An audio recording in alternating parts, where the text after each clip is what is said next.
right, here we are again. Jacob Hansen, Bill Reel. We are doing, at least now we're in the second one, so I think we can say we're doing a series called Honest Conversations About Faith with the person there on the screen with me, Jacob Hansen, and myself, Bill Reel. This will be the second session that we've done. The first one we did was on morality. I would encourage people to go back and check that out. I thought it was a great conversation off the air. I was talking to you and saying that, I think you're very intelligent, very articulate. I felt like we both had a chance to share our points of view, and I felt like the audience had the opportunity to listen to those and to weigh those kind of against each other, and for us to better know kind of where the other stood. So here we are in session 2, where we're going to talk about faith crises. And you brought this topic up. It's a topic I deeply am passionate about. I've read numerous books outside of Mormonism on the topic and studied lots of experts in this field of kind of cognitive development and what's going on. The easiest one is James Fowler in Stages of Faith, but Fowler is really just looking at it from a religious aspect. And there are other folks, Robert Gulich and Janet Hagberg, Margaret Placentra Johnson, Robert Keeley is another one, and Thomas McConkie within Mormonism. But looking at kind of how the brain changes as we enter adulthood and beyond, and what is really going on inside those mental processes that cause us to think about our religious beliefs differently, and for some folks to have a faith crisis. And so I'll turn the time over to you, Jacob. You can give any introduction again that you'd want to give. And then I'd like you, and maybe give me a minute just to say something in terms of introduction. And then I'd like you to open up the topic by, because you presented this topic as something that you wanted to cover. And you said it when you typed out like how what it was you wanted to cover. You said like faith crises, what they are, and whatever it is, it's not exactly what people think it is. Something along those lines. I'm adding way too many words, but something along those lines. And I'm really curious what that is, so that we can sort of begin then to dive into it. So I'll turn the time over to you.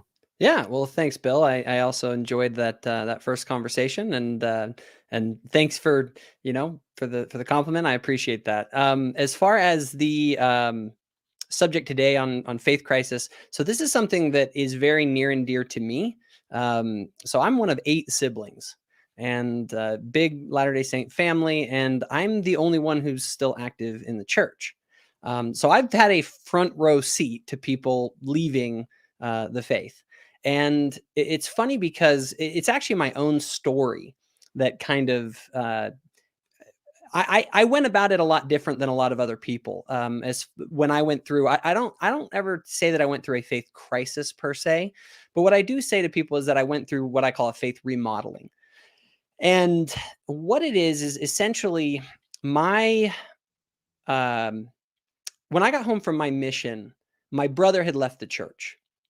But it was interesting and he was kind of the first one to leave. And I looked up a lot to my brother. He had served a mission in Argentina like I did, really looked up to him. So when I came home to my brother, actually, of the 3 men who kind of influenced me to go on my mission, 2 of the 3 of them had left by the time that I got home. And so that was a big deal for me. And so I come home and I'm confronted with sort of this, arguments against the church, kind of the stuff that you're saying. This is back in like 2008. And what had happened is my brother, he didn't leave the church in kind of the typical way that most people do. It's like, I found out about things in church history, and that's why I'm leaving the faith. Instead, what it was that he had deconstructed faith more generally. He had become an atheist, and he began to talk to me about sort of the atheist arguments. He, had read The God Delusion and, was very much into the Sam Harris, Richard Dawkins kind of late 2000s wave of that sort of thing. And so I didn't start my quote unquote faith remodeling by really examining Mormonism. I went far deeper than that. I went right to the roots, right to the, is it in any way coherent to believe in God?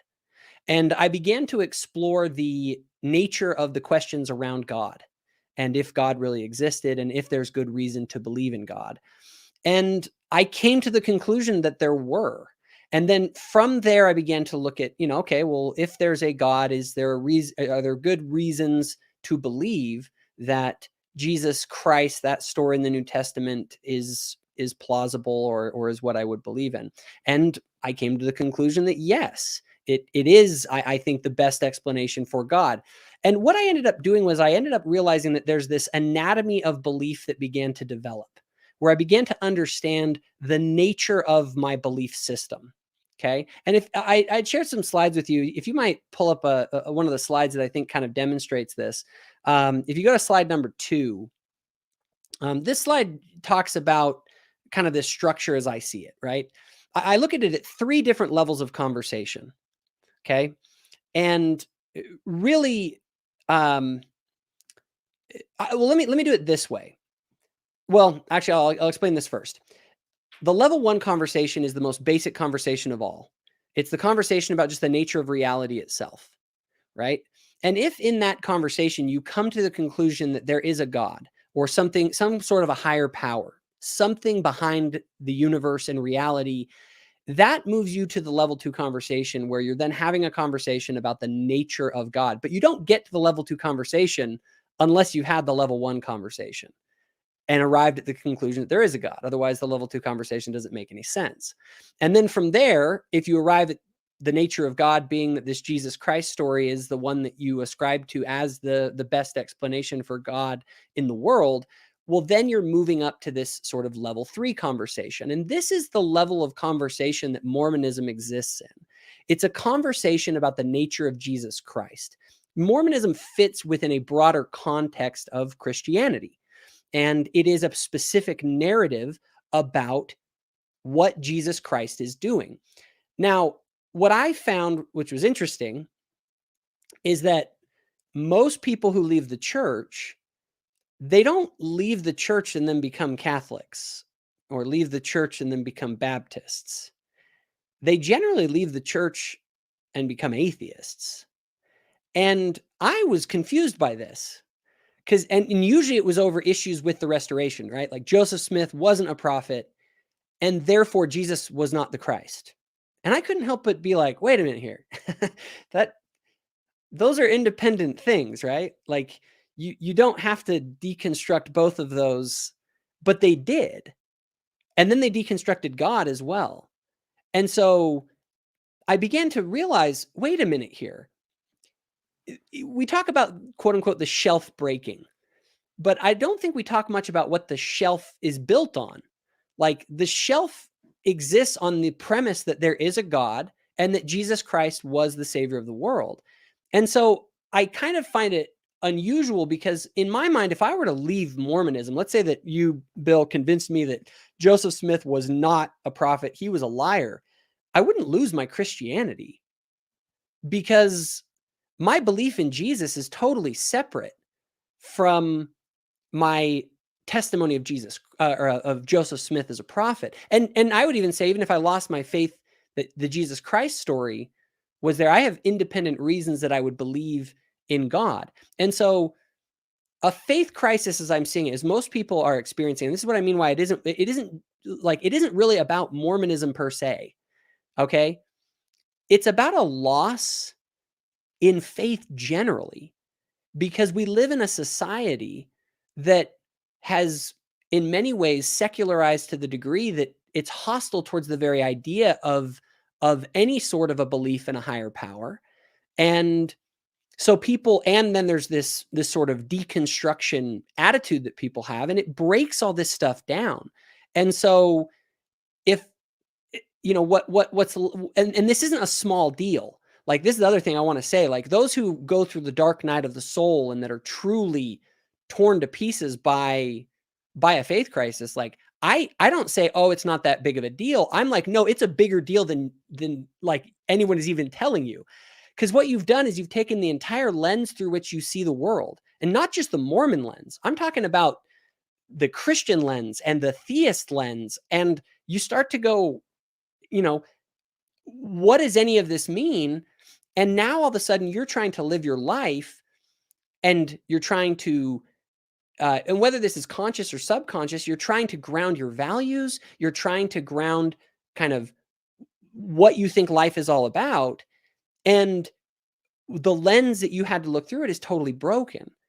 And so the psychological effect of not having a narrative to support the meaning of your life as you sink into nihilism is just unbelievably difficult for a person.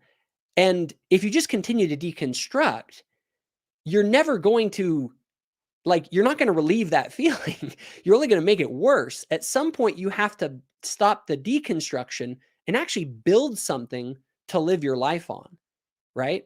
And so I guess just to frame the initial conversation is a faith crisis as I see it isn't so much about Mormonism. It's something far deeper.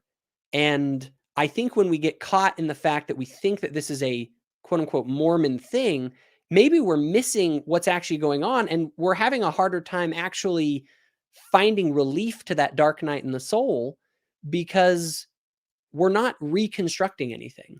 And at some point you have to reconstruct something. Does that make sense? Yeah, I think I actually understand your point of view really well, and that was super helpful.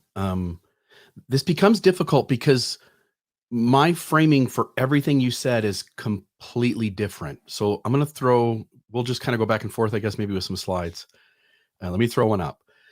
So I don't frame this in terms of the pyramid you had. And I recognize, by the way, I agree with you. There is risk in deconstructing what you thought was reality and getting closer to what it really is. Again, my perspective, getting closer to what it really is in running into nihilism. That's a real threat.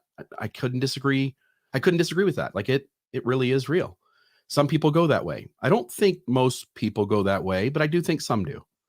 My framing for this is much different. When I studied Fowler's stages of faith, I was really intrigued because it seemed like what Fowler was describing was what I was going through. And I started looking beyond Fowler to see if anybody was taking more of a macro view of it. And I ran across a really good book. It's called The Critical Journey by Robert Guelich and Janet Hagberg. Guelich is now passed away, but Hagberg, she's still alive. They've done a second edition of the book. It's a really great book to lay out. In fact, I can even just put it up here on the screen for folks to see. It's a really great book to lay out how our brain changes in early adulthood and beyond, where we start to change the way we think about the world. And one of the preeminent folks in the modern moment who are going into this kind of data is a guy by the name of Ken Wilber, and he calls his stuff spiral dynamics. But Fowler's stages of faith is just dealing with like the religious deconstruction, exiting black and white thinking, leaving ethnocentricity. And but it doesn't really take into effect what else is going on in a person's world. And I don't want to put a lot of emphasis on this slide just to show it as kind of the framework I use. The very middle column, which is the widest one, it notes that at the very bottom level, we start off as impulsive babies. We are hungry, our diaper's a mess, something hurts, we cry. And we move through these stages. The next one is an opportunist. So we are nice as long as nothing's going to hurt us. But if something's going to hurt us, we're very protective of ourselves. And so we will bend the rules or cheat the system to make sure that we benefit and that we're okay and that we feel safe. And then there's these other stages. We move through being a diplomat or a conformist. This often happens in our younger stages in faith development. But we move into stages where we're the expert or the achiever. We often think that we've arrived in that moment. We think that we figured things out. We've got the answers to things. And what we don't realize is that the science behind cognitive development says there are numerous stages that come after these stages where we are uber confident that we figured things out and we have arrived. And these stages these stages open us up to being much more nuanced, letting go of black and white thinking, changing assumptions, relocating authority from outside authorities into inner authorities. And so when you say, let me say first, I think religion, you're right. Religion is a technology that we who are deconstructing and moving towards atheism, we ought to take seriously. Religion is a technology and a vehicle that allows us to pass technology and other tools on too. So for instance, every religion has rituals, and some of those rituals call us to focus on how small we are in the world or how big we are in the world. And they help us to get together with our friends and family, our community. We ought not to diminish, no matter how unhealthy religion is, and I think it is generally, especially once somebody starts to break out of the box. I also deeply believe we ought to slow down and consider what things religion was created to pass on from generation to generation in society, because there's deep value there. Could we just for a second, Well, just for clarity's sake? Go ahead. Go ahead. Sure. I only want to press because you said like 5 or 6 things, and I want to make sure I address each of them. Otherwise, Yeah, no, that's fine. Yeah, that's fine. Okay. Go ahead. In terms of how I deconstructed, this idea of leaving Mormonism and then letting go of Jesus and then letting go of God. When I started to realize that the Mormon truth claims were all problematic, and it doesn't matter which one it is, they all rest on data that, again, my perspective across the board is more in favor of the critic. And so as I started to realize that Mormonism wasn't what it claimed to be, in my rational mind, whether rational or not, because obviously there are people who know the data points and there are some who believe, I think most people tend to move towards deconstruction and move in that direction rather than run into problems and come back. But there are people who come back, and there are people who go like, hey, I saw the problems and they don't bother me enough to do anything, to leave. Let me be specific, to leave. So when I deconstructed Mormonism, I recognized what kinds of things that particular system says in order to make the problems not a big deal. And I recognized that those mechanisms it used weren't real. In other words, Jonathan Streeter's covered this on Thoughts and Things and Stuff. He did an article called One Weird Trick to Solve Your Faith Crisis, and he discusses wood tools and steel tools. When I looked at Mormonism and realized it wasn't true, I then went off into Jesus, and I read Reza Aslan's Zealot. I read Reza Aslan's God. I read, and that was later on, the God one. I read several Bart Ehrman books. And what I realized was that, for instance, the 4 Gospels just can't be made to mesh. They just can't. They're 4 different authors with 4 different agendas. And if I try to take just a nativity story from Matthew and Luke, I can't make them collaborate each other. You have to really stretch the mind. And so I used the same tools I used to deconstruct Mormonism to deconstruct Christianity. And I love Jesus. Even after I let go of Jesus as a literal Messiah, I went on to do the podcast, Christ of Faith, the Mythical Jesus podcast. It's at christoffaith.org. And I went into the Jesus stories, deeply appreciative. And still to this day, I think of Jesus in my top 20 of figures who are nudging me into, as I got on the screen here, these deeper stages of development.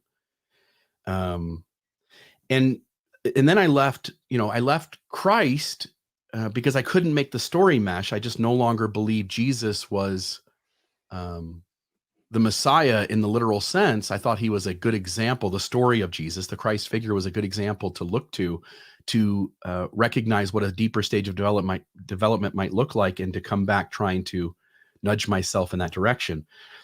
But once I let go of Jesus, then I went to God, and I started reading things like Joseph Campbell and the Power of Myth, Sapiens by Yuval Harari, which we mentioned last time. And I just realized that human beings, in order to collaborate and be cohesive as a larger and larger tribe, had to create significant myth stories. And those myth stories had to locate the authority for the tribe outside of it. That way you've got the fair and ultimate rule maker. And once I saw what was going on, and I could see it in 1,000 religions before Christianity, and I could see the overlap in the ideas that Jesus was a Christ figure, and there were other Christ figures who had many of the same overlapping traits, characteristics, experiences. And then recognizing, like, all religions have created a God, and God is always favoring the religion, whichever one you pick that you're in, that you believe is true. Mm-hmm. It just got to the point where I understood that everything is myth. All of it's myth. Mm-hmm. And I don't feel that leaving Mormonism was like this crazy jump to atheism. I felt like I spent years deconstructing all of it And it's really simple in my head to understand how I got there. And it felt very natural to let go of it little by little. And this framing that I follow what's on the screen very much says the same thing, that little by little, you let go of your literal belief and you let go of your outer authorities. And that seems to be the direction that human beings go as their cognitive development changes through adulthood. Okay. Yeah, and fair enough. I think one thing I was gonna look at is you had mentioned about how the tools that you used to deconstruct Mormonism were the same tools that you then went on to use to deconstruct Christianity and then theism itself, right? Yeah. And I think that's so. Just to again create clarity here, I think that's exactly right. The tools that we bring to the table is our epistemology. And I always say to people that epistemology is really where it all starts, because that's how you're going to decide what is real at all. And if you decide, if your epistemological presuppositions that you bring to the table are that only, like if you adopt a naturalistic materialism as sort of your a priori assumption for the way that you're going to view the world, you're going to come to very different conclusions, and it's going to completely take down any sort of religious faith claims. So that's a straw man, because that's not what I was doing at Oh, the time when I was. I'm not saying that's what you did necessarily. Then let me clarify then, which is that I agree with you that some people do that, but what I'm saying is that I fully believed in Mormonism until I didn't, and then I fully believed in Christ until I didn't, and I didn't come to it wanting to explain it away a different way.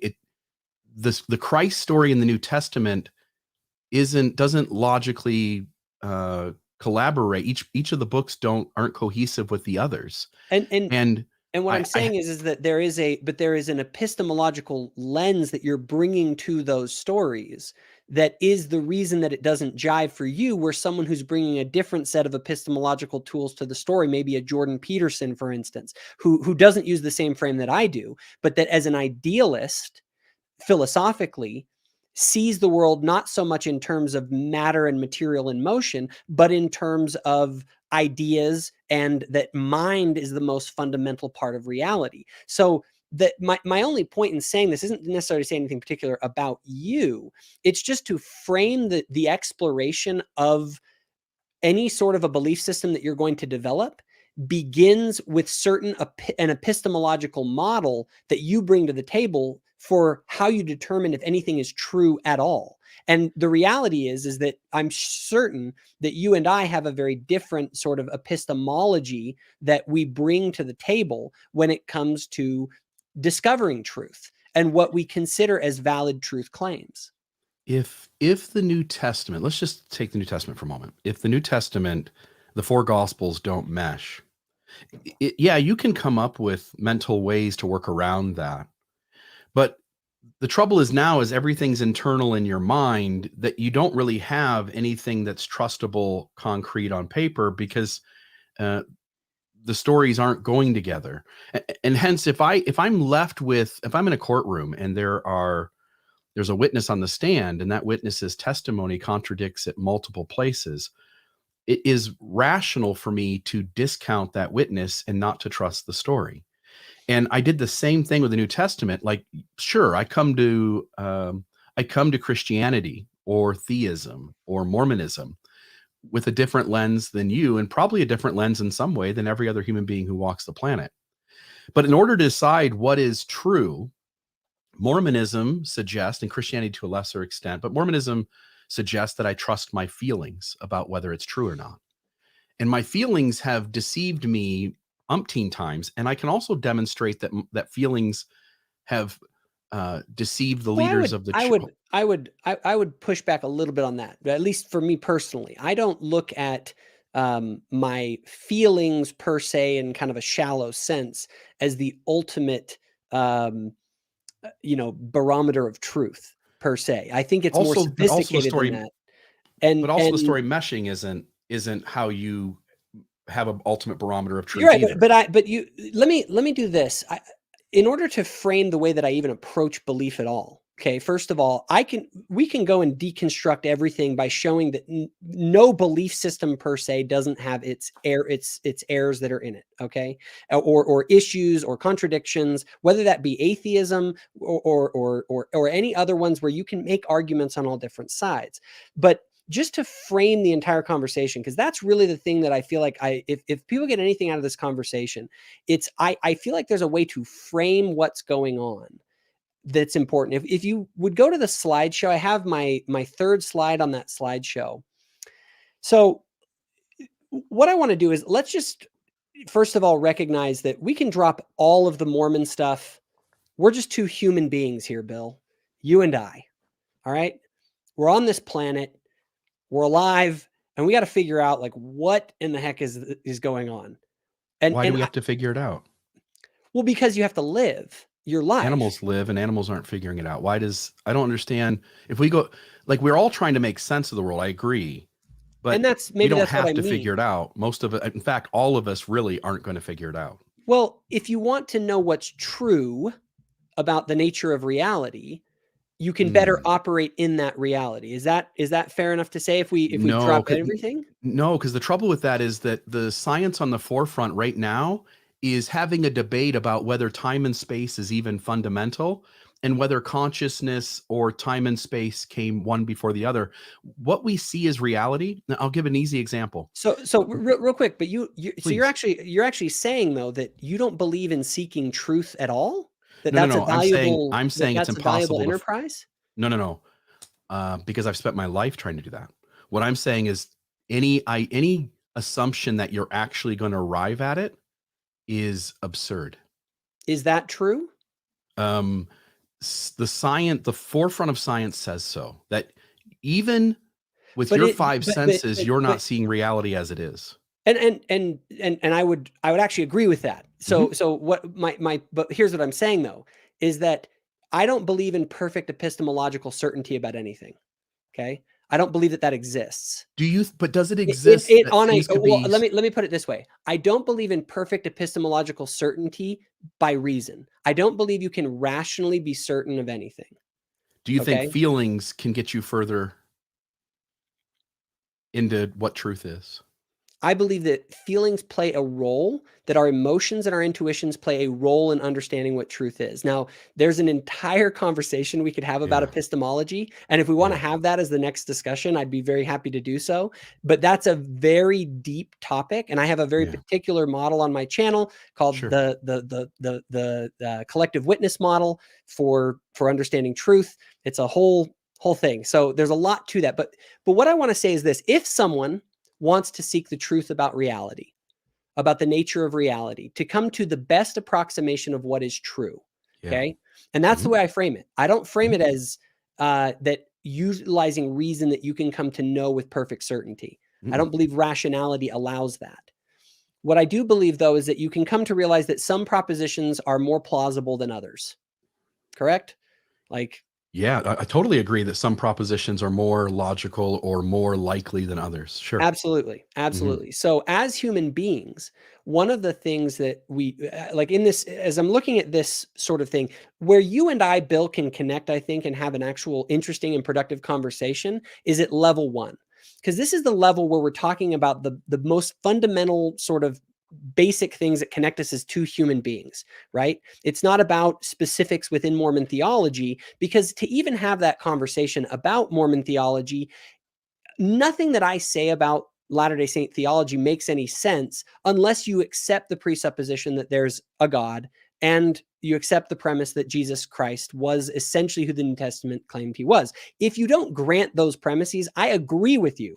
Nothing in Mormonism makes any sense. But if you do grant those two premises, well, then Mormonism has a lot more to it at least can become more plausible, even if you don't think that it is true ultimately, because ultimately it's resting on the foundation of Christianity and theism, which you reject.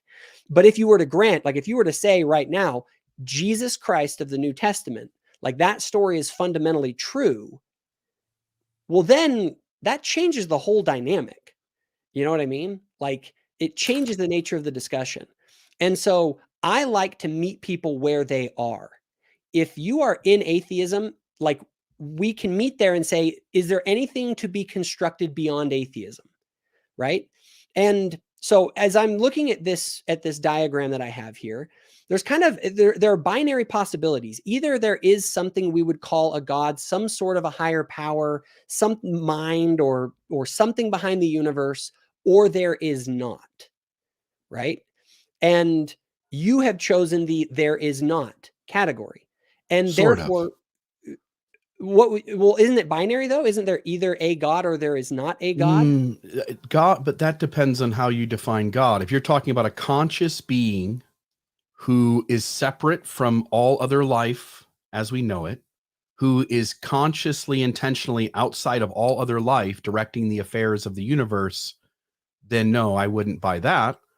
But if you said God is this interconnectedness between all of us that started 13.7 billion years ago, and it is all powerful, all knowing, and all present, because it's everywhere and in all of us, in everything, then I can get on board.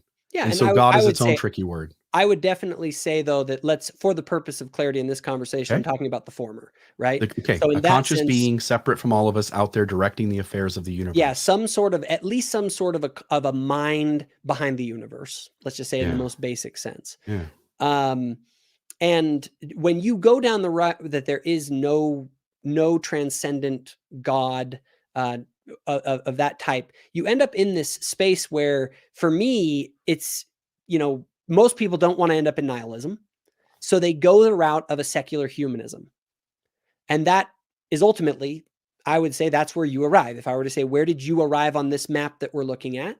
You arrived at secular humanism, and that is essentially the belief structure now that you have adopted, that you utilize to make sense of the world, to orient your behavior, and to do the things that you do. That is, I don't want to, maybe you won't like it if I say it's a religion, but from the perspective of a Latter-day Saint or a religious person, we might say that everyone has some sort of a narrative that they use to ground their worldview, their life, their values. And for you, it is, you want to go out into the world and live a life where you are fulfilled, and you want to promote human flourishing to all people. And you do that simply for the sake that it is good in and of itself. Is that correct? Okay. For the most part, I would agree with what you said. Now, if someone comes to the conclusion that there is a God, right, that they think that the universe is best explained by that, there's really only a couple of options. Either that God in some way interacts with this universe, right, or he does not. If the God does not interact with us in any way, that would be deism. Now, deism, I think, ultimately is no real difference than atheism, because at the end of the day, if there's some sort of a God that created everything and then he went out of the picture, it's sort of like, well, why does he matter, right? So I'm a theist, meaning I believe that that this higher power interacts in some way with the universe, and that leads you into theism. And then there are different camps within theism for how to understand this God. And then within that, there's Christianity. And then within Christianity, there's different interpretations of that. My whole point in this, the only reason I'm laying this out, isn't necessarily to make the case. We do a whole series on each one of these the whole time for why anyone would believe in any of these. But it's just to lay out that all of us have to look at this map, because we all ultimately have to live our lives. And when you're going to live your life, you have to make choices. You make those choices based on some sort of a value structure. So your value structure, if you want to not feel ridiculous cognitive dissonance about your behavior and your behavior, you have to both have a value structure, and you have to have a narrative that supports that value structure is more than just the arbitrary whims of chance. And that creates, and so that's the construction part. If all we do is deconstruct, then you end up in nihilism. And frankly, my personal perspective is that the real interesting conversation has with people, not when I ask, what do you not believe in, but when I ask them, what do they believe in and why? And what I've found is that I have a very hard time, because I don't find the idea that there is no God compelling.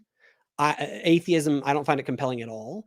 And then and that's where our disagreement is, Bill. You know what I mean? Like, so talking about Mormonism with someone who doesn't even believe in God is sort of like, we're so far apart from each other in that conversation. It's much, and I'm not saying you can't have that sort of a conversation, but of course, if you don't believe there's a God, the whole church story, which is a branch of theism and then a branch of Christianity, you know, you're getting way into the weeds. And so none of it will make any sense.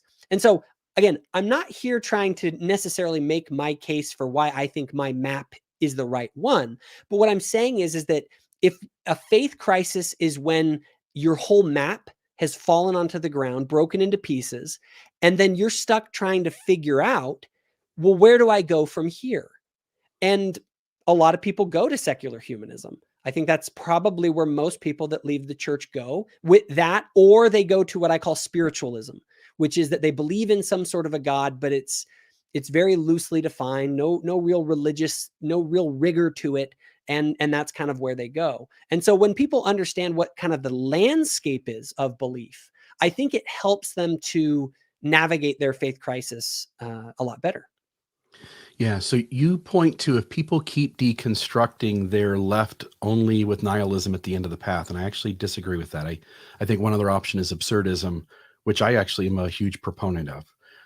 The other thing too is the idea of nihilism is this idea that nothing matters because you're going to die someday. But there is the present moment, and to enjoy the present moment, because death is inevitable. We're all going to die. We're all going to experience death. Mm-hmm. As you're talking about this framing, this is where we're going to have a lot of trouble, because I just come from a very different angle to this, that I wouldn't even approach any of this way, and I wouldn't even see this angle as having merit in the way that I put all this together. So I'm going to throw back up because I don't know how else to do this. It's going to be a sense of you kind of pushing against me with your framing, and I'm going to push against you maybe a little bit with my framing, but they're not really going to mesh at all. And that's fine. I mean, we can ultimately contrast them. I think the framing that you're going to be putting forward, at least the way that I'm conceptualizing the layout, is that you're coming at this from a secular humanist point of view, trying to construct like you talk about stages of development, for instance, like that presupposes that there is some sort of a developmental like category, that one level of development is better than another. And no, it doesn't. None of these stages are better than another, but there is a forward progression. You can't skip stages, and you will start in a lower stage, and human beings that are the wisest among us do move through stages to a higher stage. I can't declassify them as higher and lower, but better or worse, I absolutely wouldn't ascribe to. But do you behave as though certain types of behavior of people and certain types of stages of development are worse and less healthy than others? I think ego in all of us can have us looking down upon somebody in a lower stage, but a kid, for instance, is in a lower stage, and I can't look at a child and say something about their worth or state of mind as being less than. Would you look at an adult who's acting like a child and being impulsive? Like, you have a value structure, Bill. Like you have a hierarchy of values, that some things are better than others. And certainly within a secular humanist framework, you're trying to provide a justification for why your value structure is the way that it is. Because if it's all arbitrary and you don't have any value structure at all, well then, like, I don't even know, like, there's no up, there's no down, there just is what is. No, you're misrepresenting me. So in my point of view, human beings are where they are, and we can give people tools, and we can give people insights, and we can give people things that would nudge them to move into a higher stage. But you said, use the word higher. You're implying that no. some way of being is better than another. I'm not, actually. I'm talking about two different things. Again, notice that there are stages at the bottom and there are stages at the top. There are stages higher than other stages, but stages better or worse is a completely different conversation. And so I don't know what the obstacle here is for you, but in these stages of development, it is absolutely true that children start off at the lower stage, And as they grow older, most children move through certain stages moving up. Most human beings plateau somewhere around the diplomat, expert, achiever stage. And then there is a much smaller section of human beings who move deep into deeper stages of development. But to say one stage is better than another, again, Thomas McConkie told me at one time that the ethnocentric stage saved the human race. And he's probably right in that our ability to work in a tribe rather than work as just families gave us the tools to be able to survive against the obstacles that came. Now, hold on a moment, because the trouble here is going to be is if I let you say a lot of things and then you don't give me time to kind of lay out some of my data points, it's just constantly being pushed back. All right. So let me put another thing up here on the screen. Margaret Placenta Johnston, she's the author of Faith Beyond Belief. And by the way, I don't mean this offensively. I would highly suggest, in order to, because you said you never had a faith crisis, you had a faith remodeling. And I would highly suggest then that on some level, you're self-admitting that you don't really understand this territory. And maybe there's things you do know and things you're sharing today that people absolutely should see as having value. But I'm suggesting maybe you haven't been through the experience and others have studied faith crises or had them extensively. So Margaret Placenta Johnson on the group dynamics at the ethnocentric stage, for instance. In the faithful stage, identity as part of a certain group is more important than the concept of self as an individual. So if someone were to point out an incongruity in religious tenets, rather than calmly consider both sides of an issue, the faithful person would turn away and might even label the person pointing out the incongruity as evil. If a logical discrepancy regarding religion were to arise for someone at the faithful stage, he or she would not be able to address it because of the difficulty in facing the consequences of an answer that might lead away from the group. Thus, faithful level people either do not even perceive such discrepancies or they dismiss them out of hand, for they are not sufficiently individuated to face a life without the support of a religious authority and their group. So I go back to the original framing here. There comes a point where you think you figured it out and you can't really tackle the challenges that are present in your religious belief system that absolutely are so contradictory that they would impose to the rational mind that there's no option in terms of literal belief than to let go of it. But because someone doesn't understand the territory of the later stages, the deeper stages of development, their only ability is to dismiss out of hand or ignore completely the concerns that are brought up that point to one system not being the true system. And this idea of believing things when there are significant obstacles in the way, because one's acceptance, belonging, one's fitting in to their tribal system, and that being so important to them, consciously and subconsciously, one doesn't have the ability yet to sense that their system is one system out of a billion systems, and they're all made up.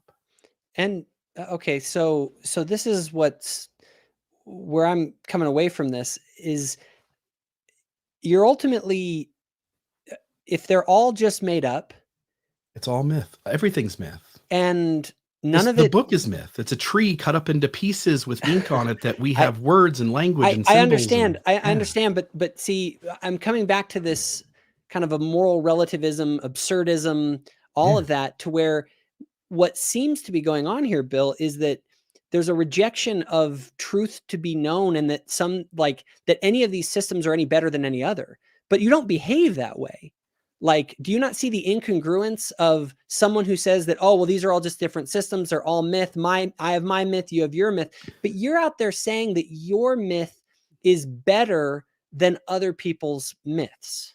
My myth leads me to treat people with respect and to be accepting of differences, no matter what an outer authority in any given place says about that difference. So when another system has a lower stage of development that runs it, But do And it you would be see, very, real quick though, but you're just pouring out yeah, that you're no. presupposing that there is a hierarchy of value, that it is better to value and treat people with respect than to not. And I agree with that. Then you have to stick with that. So you're wanting to play it both ways. You're wanting to say that, you know what, Bill, your system, which values acceptance of people regardless of their race differences, their gender differences, their sexual differences, that's just a system that you're essentially making up on the whim. But then you're also in the other breath saying, I agree with it. And you can't have it both ways. So yeah, if we're, but I will provide a basis under which it is certain things are better than other things. Certain things are more morally true than others. And I know this may be getting back into that, some of that morality discussion, but in the terms of a faith crisis, what's happening here is that when you don't construct faith in something that you believe is true or right or moral or whatever, unless you place faith into some, let's say, quote unquote, myth, where you've placed your faith in the myth of secular humanism, unless you place your faith somewhere, you're left totally adrift without any sort of something to grab onto, because everything is morally relative. There is no up, no down. And that, from a faith crisis perspective, is incredibly disconcerting to people. And so they have to grab onto something, be it, you held up the book, that book's myth, that you're grabbing onto that myth and saying, this is a better myth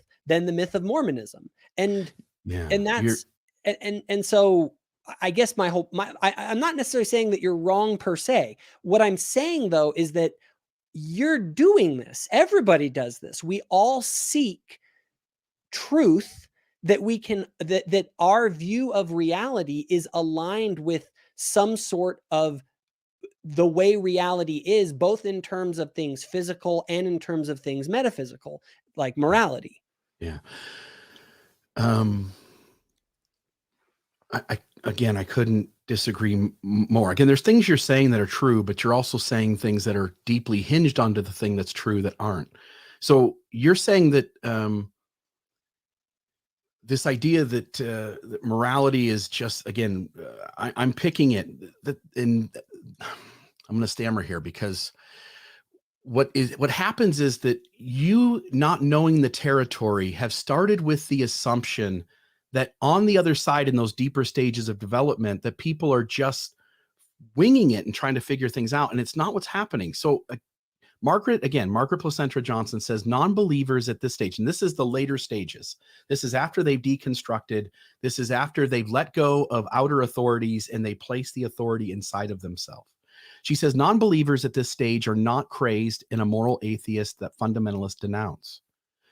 In other words, what you think is happening, Jacob, is not what's happening. Oh no, I know it's not. I don't think people are crazed and things like that. She goes further. I think that what they're doing, but just so we don't straw man here, what I'm saying is that you, like all of us, you're a human being like me and everyone else. Yeah. We are all trying to, we don't just deconstruct, we have to construct something. And you are constructing something that you believe is better than Mormonism. And amen. And my whole point in that is just that assumes that's essentially another belief system by which you're judging other people. And so it isn't that you've abandoned belief system altogether. You're proposing a new belief system that people should place their faith in, some new myth about human value and dignity. That is the humanist creed. And that should be their new way to guide their behavior in the world. And so again, I'm not saying that's wrong. What I'm saying is, because you said you agree with it. Oh, I agree that I just don't think that humanism actually has legs underneath it to be able to philosophically support its assertions. Yeah. And so these are just to frame it, what's happening is that it isn't that people become amoral. I believe it's impossible to people to be totally amoral. I think people end up moving to try and create a new belief system, in your case, secular humanism, to try and justify their worldview. But the thing is that then becomes essentially their religion. They're the in-group people that believe the way that we do, and they're the out-group fundamentalist people who don't, and they're bad, and they need to change. And so it's just one group against another. And it seems to me, if we're going to be purely Darwinistic about it, these are just power dynamics at play. You're trying to structure power according to the way that you think the world should be, and others are trying to structure the world according to power, according to the way that they want it to be. And in my mind, it's sort of like no one's right, no one's wrong if we're going to adopt the purely sort of atheistic worldview. And so I don't think that leads, at least in my mind, to any sort of a reconciliation of the faith crisis that a person experiences, because you're not really left with a map towards truth. You're just left with warring tribes who are making up myths and, don't even have agency in the first place. So why is this even, what's the conversation worth? All the warring tribes of the past almost entirely hinged their violence in religion. So let me stop you for a moment. When I was a little kid, we were, most of us were taught to believe in Santa Claus, and we all wanted Santa Claus to be real. I stayed up as late as I could. I wanted it to be real. And it's nice to have a worldview where you can hinge your morality or your beliefs to something concrete. That's great. It would be nice if we could do that. But there's also could we say that they basically hinge their violence and tribalism on their myths? Is that fair to say? Sure, but because isn't that what everyone does always, even right now? Like you try and justify what that's what we do as human beings. We try and justify our behavior based on some sort of a narrative that we believe grants that behavior moral legitimacy. Yeah. So I'm going to really struggle in this conversation if I don't get the chance to get some of these thoughts out. Sorry, go ahead. That's okay. I want this to be balanced. I want to look back and be able to say that we both got a chance to say what we wanted to. So it seems really important to you that things are hinged, at least in an idea that we think is concrete. Like, whether there is a God or not, at least if we think there is, we can hinge a morality to him, and that gives us some sort of sturdy base to hook on to. And what I'm saying is that the things that we believe, whether they're true or not, whether they're comfortable or not, whether they lead to nihilism or, at the end of the day, reality is reality, and it doesn't choose to be what we want it to be. So at the end of the day, I want to be evidence-based. And what I mean by that is that if I study religion and religion's morality and all of those things, and again, we're sort of back into morality, and I kind of want to get out of this and be in talking about faith crises. But it seems important to you that even if the evidence is superior, and by evidence, I mean the lived results, if people have more respect for each other, if people are more kind to each other, if people are more less discriminatory based on race or sexual orientation or gender, that if the results are good, and that could be a whole mess in itself, because some people don't believe in God and they do horrible things. Some people believe in God and they do horrible things. Whatever the results are, we ought to give weight to them. And there's no way to just put everybody in one box and go, here's the non-believers, and here's what the data says about people who are atheists, and here's the believers, and here's what the data says about them. You really got to parse it out, and you have to see what specific mechanisms do good or don't do good. And so when I look at what she says here, non-believers at this stage are not the crazed and immoral atheists that fundamentalists denounce. For the most part, they have instead found a source of moral guidance within their own conscience that allows for more flexibility than the rules of their faith group in determining right from wrong. This is not the moral relativism traditional religionists warn against. Rather, it is a function of a higher authority situated within the individual. The moment I stopped trusting that Mormonism, and I have to go back to Mormonism, it's the story that we both are either in or came from. If I look at Mormonism and I go, wow, believing that those authorities are the right guys and believing that this church is true allowed me to go decades believing that people of color were less valiant in the pre-mortal earth life and that they carried the curse of Cain. It allowed me to think that homosexuality was a choice. The only way I was able to get out of those, what I will call absurd beliefs, that I, for decades, believed inside of me was to start questioning the authorities of my tribe. She continues here. She says, being governed by the authority of his own conscience. Let me go above here. Rather, it is a function of the higher authority situated within the individual, the discerning sensibility that acknowledges that in some situation, traditional rules do not apply. Being governed by the authority of one's own conscience, the rational level person does not need the rules of the church to control his behavior. The moment I placed my authority inside of me, I was able to go look at my church and all other churches and go like, oh, that's why people can be convinced to believe things that cause hurt to other people. It would be nice if there was an ultimate rule giver, but every system has demonstrated to us that it has no good way at getting at that rule giver's rules and interpreting them in a way that they don't years later abandon them and essentially, without apologizing, reverse their previous beliefs. And you're right. I'm doing the same thing. You're doing the same thing to some extent. You're picking and choosing which parts of Mormonism you follow and are obedient to, and you're picking which parts you set off to the side and disagree with. But I think human beings do better when they're given tools and given the ability to trust their own inner conscience rather than doing groupthink and following somebody who tells them, trust me, I'm obtaining the voice of God. You need not worry about what you're doing. Elder Oaks, for instance, saying that if you get a revelation that's different than us, then you can know your revelation's not coming from the right source. And that's ridiculous because we can show Elder Oaks' own theology has turned up to be wrong years later. And at some point, a faith crisis happens because people no longer trust the outer authority voices who claim to speak for God, and they're not seeing that there's any real way in any outer authority to discern truth. And it's not that they have the perfect insights to do it, but that they can do it better. Okay. So first, the idea of internal authority, and that kind of ranking as supreme, would you say that your internal moral kind of sentiments is ultimately what should guide a person always? I'm saying that the guru is inside of you. Is that good advice to give someone like Hitler per se?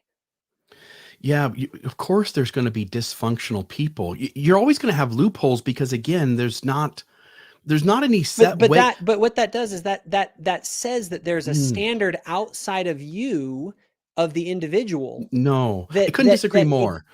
But the thing is if Hitler, ultimately we don't want Hitler to just follow his heart, as it were, then that would say that there is something called moral truth that exists outside of the individual that he would need to sort of conform to. Yeah, and there's a standard by which we would judge if a person's actions are, good. If you embrace sort of the Rousseauian view of the world, that human beings are internal, they're inherently good, and therefore if you just leave them alone and tell them to follow their hearts, that the world will get better and better, that's one thing. But we don't, the idea of internal authority, complete internal, and I agree, like I'm not saying that you can't have someone who's a false prophet per se, but what I'm saying is that if you have people that are teachers of moral truth, or even a consensus of individuals as human beings, that is an authority outside of the individual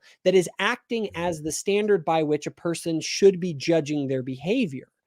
Does Hitler survive better? Does Hitler get his work across better in a system where everyone is taught to trust the outer authority, aka Hitler, or what he claims he's doing is God's will? Or is Hitler worse off? Because there's always going to be unhealthy people. That's just part of humanity. Is Hitler going to be less likely to pull his system off in his violence and all the things he did if you have a group of people around him who are thought to think for themselves and feel empowered to carry out what their inner conscience is telling them? Yeah, I absolutely believe blind obedience is a problem. I don't believe in blind obedience, and I don't believe that. And so if you're railing against blind obedience to authority, I would agree. My whole thing is that everyone places some trust in some authorities of some kind. Like you've never seen, I don't know, Neptune with your, you never seen the backside of Neptune. Does Mormonism give you but permission to question dogma? certainly. Oh man, go take So, that to its logical end. well, let's just so before we get away, there was another point that you had said. You had said, because maybe there's a way to adjudicate this, and that we ought to look at the results of something, right?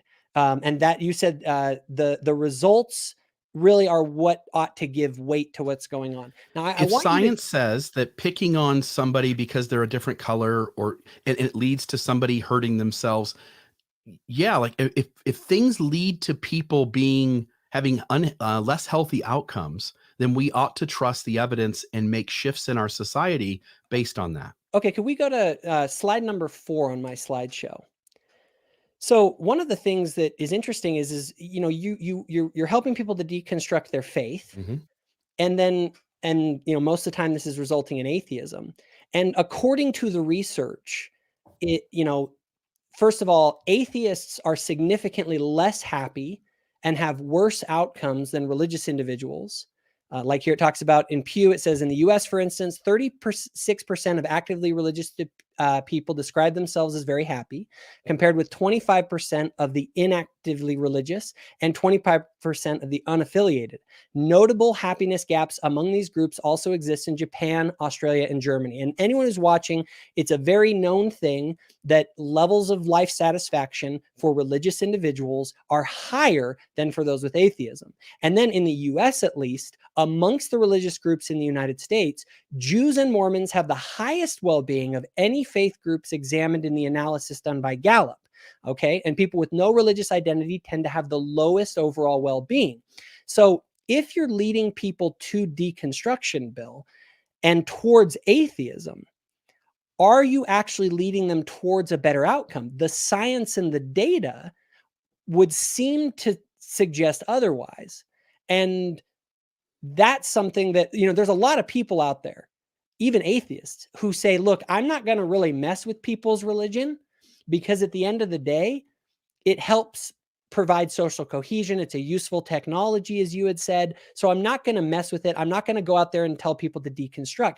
And in this case in particular, according to the research, not only are you attacking religious belief, you're attacking the religion in the United States that seems to be producing the highest levels of well-being of any religious group. And so it's like, man, Bill, if there's a target to go after, going after the Mormons who tend to produce so much good outcomes for people, by the data, it's like, man, and I'm not saying that there aren't things that maybe could be critiqued here and there, and things where we go off the rails, and I'll critique things that we do as a people, and we're not perfect, but like this overall thing that Mormonism is unhealthy, when Mormonism produces the highest well-being of any faith group, it's kind of like, whoa, like, is this the right target?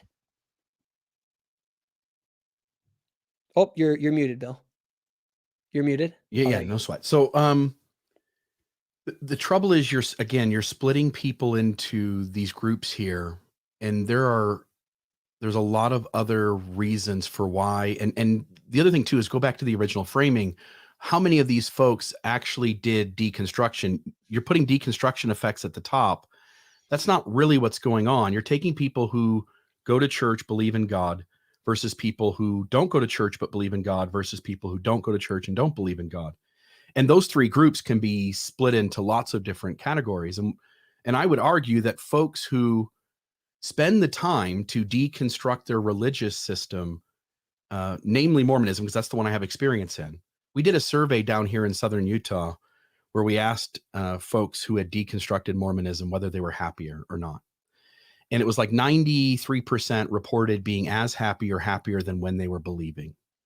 But I think the same problem occurs with that data that occurs with yours, which is that Mormons are taught to present themselves as happy. And to some degree, my wife and I would tell you that there were times 10 or 15 years ago, we were all in, that if you asked us if we were happy, we would have said yes.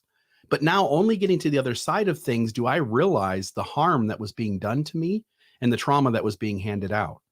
And so Mormons tend to want to present themselves as happy, because how do we get our neighbors to join the church if we're not? How do we, when we go to church, I put a white shirt and tie on, My wife puts a dress on, we go sit in the pew, and we all hold each other and smile. But the reality is that there are really difficult things going on. And Mormonism rarely gives a place for Mormonism rarely gives a place for those vulnerable conversations to occur. And we're often faking to some degree because we need to present to all the non-members and to those around us. It's called costly signaling. So if Mormonism's working for me, there's a psychological phenomena where high demand religions require constant costly signaling, meaning that I had to expend some sort of effort wearing garments, not drinking coffee, not drinking tea, not doing things the way the world would do them. I'm signaling to those around me that I fit in, that I'm a Mormon as well as anyone else. And it leads to certainly the possibility that when folks go to the Gallup poll and answer questions, that they feel an internal need to frame Mormonism as happier than it is. And until they actually go through a faith crisis, they may not even comprehend the damage that's being done to them in a patriarchy with unhealthy, say, boundaries around children and adults. And again, list could go on and on. It is very likely that until one gets to the other side, they couldn't even have seen it until then anyway. So I don't like this kind of data because there's so much going on here, and it's easy to say like I win, you lose, but that's not really what it's telling. And the thing is I'm just curious about, what does the data say about those outcomes? And to your, let me kind of steel man some things here. So one thing that you're saying is that, Latter-day Saints might kind of overstate how happy they actually are because they need to do that, right? And deconstructed Mormons might do the same. And fair enough. My thing is, but then you can also look at objective metrics for well-being, things like health, like depression and antidepressant drugs, and the rate of sexual abuse in a community. Let's talk about a few of those. So, but first of all, and I'll address some of those. So, like from a health perspective, right? Like Latter-day Saints live significantly longer than is longer better? 7.1 years longer when it comes to health than other groups. Is kind of the longer national better? average. Is longer better? Yes, I think living a long life is better. Okay. I would say. Maybe. Okay. The other thing is that when it comes to kind of community and social relationships, the number of volunteer hours that are given that church members do is basically on par with the national average, not including all of the church service. So they do all, which is like it's way higher. Like I can't remember the exact data that I saw on it, but it's significantly higher than the national average if you include the church service. And if you take away the church service, it's basically on par. And that is those kind of social giving and social involvement in their community is something that Latter-day Saints are well known for. Okay. And then you have, on top of that, we could go to the metric of financial stability, right? Like this isn't something you can just fake. Latter-day Saints are more likely than the general population to be in the middle class than to be in lower income levels. They're, when it comes to education, Latter-day Saints actually have been shown, which is contrary to other groups, the more education you have in other faiths oftentimes leads to lower levels of religiosity, where in the church, you're actually more likely to be, the more education you have, the more likely you are to be active in the church. And then when it comes to things like suicide and like depression rates, all that kind of stuff. So one thing that Latter-day Saints do that they don't take into the data is the fact that Latter-day Saints don't self-medicate. So if we're not drinking, for instance, we're more likely to actually go and get a prescription for our depression, where a lot of people just turn to alcohol to treat their depression. But the church is the one who gives that rule out. So it seems like you're arguing that people might be better. They might be less depressed if they were allowed to drink alcohol. But the other side of the coin is that as a Mormon, you can't drink alcohol. No, that's not. Just to be clear on what my argument is, I'm saying that other people self-medicate instead of going to see a doctor to actually get a prescription for something. So there's a lot of depressed people out there that aren't going to a doctor and actually getting any kind of medication to help them with their depression. Yeah. They just turn to alcohol. And that, I don't think that's, do you think it's a healthy behavior to turn to alcohol to treat your depression? No, but nor is it a healthy behavior to have as your only option opiates and a lot of the prescription drugs that are available for Well, these things too. I hope that that isn't seen as the only option by people. Yeah. And then in addition to that, you have, I mean, we all know that By the way, postpartum I depression. self-medicate. I use cannabis regularly, and I'm a huge fan of what that does for me. Okay, excellent. So what another thing is that Latter-day Saint women tend to have more children, and postpartum depression is just, if you have two populations and one of them is having more babies than the other population, you're likely to have higher rates of postpartum depression simply because of the numbers, right? And postpartum depression isn't anyone's fault. It's just something that happens with pregnancy. And so would you expect for a population that's having more children to have the same levels of postpartum depression and the medications that go along with that as a population that doesn't? Who's encouraging them to have lots of children? Well, I think the church encourages people to have children, as many as they can. That children are seen as a blessing, and Latter-day Saints are encouraged to have children, and I think that's a great thing. Okay. I have 4 kids, and I wouldn't give them up. I think, totally. I hear you say that, but I would also want to stand behind every person's individual right to decide how many children they have without any peer pressure from the religious system telling them to multiply and replenish the earth. And hence, lots of people would have made a very different decision about how many children they had, and perhaps maybe would have suffered less depression. Now, again, the whole thing is, if I've never heard someone say, "Man, I wish I didn't have that last child that I have." They really, I wish I would have not had any children because I wasn't equipped to do it. I was a horrible dad at times and a horrible husband at times because I was overstressed by the number of kids. Again, I love all 4 of my children. They're amazing. I can't trade it back. But you do wish that you didn't have them. If you go back in time, Jacob, and you make different choices, you have no idea what the outcome of those choices are, right? Like, you're living in a different reality. What I'm saying is that my kids incurred a ton of trauma because I wasn't equipped to be a dad of 4 kids that were back to back to back to back. And the harm that I did to them and the harm that I did to myself, it might have been better if I would not have had kids at all. I wasn't equipped. Well, I personally am glad that your kids are here, and I'm glad that my kids are here. And frankly, and I will say, I'm not a perfect parent, and we all mess up, but I believe that life is worth it. And I believe that we can learn through these things, and we can. Life is worth it for some human beings. Some human beings live in absolute misery. Some human beings live in, you get to go like, oh, like 97% of people are good. So let's bring 100 people in, and let's not worry about the 3 that are, bedridden or have difficulties and challenges, that they're miserable.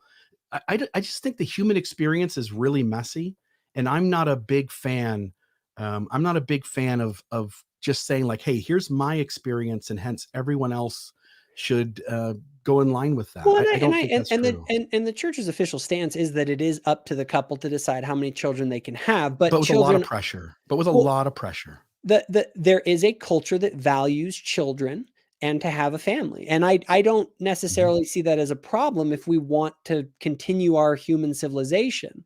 You have to have at least you have to have more than 2 children per couple in order to continue the human population and to continue the human race. If you don't, the human race, it's just math. Like, if you're only having 1 child per couple, we eventually go extinct. No, but we could diminish it for a long time and the planet would be better off.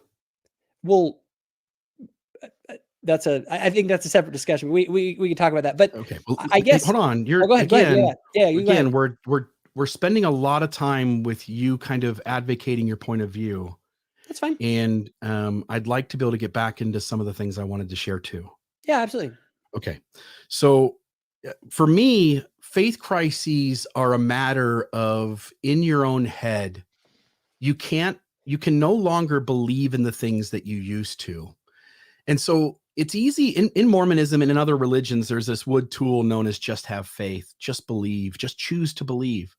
But if I said like believe in leprechauns or believe in unicorns, you intrinsically know that you can't get there because you know that it's absurd. But when you grow up in a religion and you have this, you're born into it, you're inoculated by it, you sing songs of follow the prophet, and you have the music and the talks and the lessons. All of it says you're the chosen one in the chosen church, and you've got this great destiny ahead. Mm-hmm. And what happens for people is they get to a point where they can't make it work anymore. Like they know their system's telling them these things, but they just don't buy it. And so I want to go into a couple other here little slides. Let me put this up. That's a different one. Let's go to number 3 or 4 here. Belief and obedience. Robert Keeley on the location of authority. Whether they are teens or adults, folks at the ethnocentric stage find their source of authority for their faith is primarily located outside themselves. I started off as a child trusting my parents. My parents looked like they had life figured out. What I came to learn over decades was that my parents were deeply dysfunctional, but because I was raised in it, I couldn't see it until I had enough experience outside of my home to sense how other humans do life. And the same thing happens in church. When you grow up Mormon, you are taught to think of everything that system does as legitimate and right. So when it tells you that gay people are bad, when it tells you that that women have a certain role that is this way in patriarchy, when Mormonism tells you that people of color were cursed, I don't have any ability to challenge that, and I automatically assume that my church is telling me the truth. Folks at the ethnocentric stage find their source of authority for their faith primarily located outside themselves. Some religious leaders who see themselves as having God-given authority over their flock may structure their church in a synthetic conventional mode. This is characterized by conformity to authority and the religious development of personal identity. Any conflicts with one belief are ignored at this stage due to the fear of threat from inconsistencies, depending on their followers to do pretty much what they say. Let me share another one here. On obedience and literalness, the faithful person has a tendency to hold a literal view of God and of scriptural text. His God is external to him and judges his actions. In general, a faithful person is less regulating than those at later stages. So he really needs to follow church rules to the letter. He cannot imagine how anyone could behave with integrity without the threat of punishment, whether by authorities here on earth or by a judgmental Father God. The faithful person is pre-critical in that her faith has never been examined in an open-ended, objective manner. Perhaps because her preacher has suggested it, the faithful person often holds an ethnocentric worldview where only my church is right. And again, I know Mormonism says, oh, there's truth everywhere. But at the end of the day, it significantly diminishes other churches by saying it's the one and only true and living church with which the Lord's well pleased. And so when folks, for me, faith crises are a matter of losing your trust in the authorities of your tribe. And that happens when you see people not treated appropriately. I don't trust, nor do many, trust Mormonism to get it right when it comes to treating people fairly. People of color, women, LGBT folks. And I think if we dove into those issues on a large extent, you would agree with me that the church got significant things wrong and that trusting the outer authorities allowed those false beliefs to be perpetuated generation after generation, and that such indicated that the men at the top who claimed to be the oracles of God seemed to have not enough access to correct major problems in any sort of timely manner when my location of inner authority allowed me to do so much earlier. And so folks who have faith crises are really losing trust in the system they came from. And it's a painful moment. You said earlier that people who, and let me find this here. Let me see which one it is. And sorry, I've got a slideshow. I've got yours up here so I can kind of see what you've got coming next. People move into the expert state. By the way, and real quick, could I comment just before we go on about Please. This idea of losing trust? Because I agree 100%. That is what a faith crisis is. Yeah. But my thing is that it's even bigger than that. How's it bigger? The question is where do you place your trust at all? Right? Like, and if we're talking about trust is what faith, when you actually study it out, is not just like believing in stuff that, leprechauns and just choose to believe it, because you can't do that. But you can place your trust in certain propositions or in certain ideas, right? And so the thing is that what a person needs to figure out isn't that, oh, I lost faith in leaders. The question then becomes, but where do we place our faith now? Like, where do you place your trust now? And if it is, you already had mentioned that there's a big problem when you try and place all of your trust in your inner authority. That basically makes you the center of everything. And so if you can't do that, then that posits that there must be some source of authority outside yourself that you should place trust in. It doesn't posit that at all. Again, if there is no God, and there very well may not be, there are lots of intelligent people who think there isn't. There's intelligent people who think there is. By not having, by going like, hey, I have my inner authority, but that's not going to cut it. There must be an outer authority. That's not real. But there's only two sources. I mean, it's a binary thing. There's no, it's inner not. I don't live in a binary world. Well, real quick though. Sure. I mean, just logically speaking, there's authority, like inner authority, and then there's outside authority, right? Like those are the two options, or is there a third option besides that? No. So individuals choosing how to live their best life ought to be taught to trust their inner authority. Whatever the outer authority is, again, I'm happy to listen to people on all sides who are intelligent, informed, seem to be experts in their area. I'm still going to use my inner authority to weigh which conclusions are the most rational, which ones make the most sense. That's good. Yep. And I use the analogy of like the 12 greatest brain surgeons in the world, right? Like if they tell me something about my brain cancer, I'm going to place trust in their opinion because I think that they are worthy of that trust. And I'm not just going to go with my inner authority. Now, what if they're split? What if they're 6 and 6? Well, then I would have less trust in what they're going to say. And I have to look either into my inner authority and or to other places. But the idea is that what authority is ultimately, when we're talking about authority, is essentially it's a witness from someone who we think is credible and worth listening to and giving our trust to. Whether that is our own self, that we're saying, look, I can trust my feelings because my feelings lead to accurate conclusions, or it's trust in what this person has said.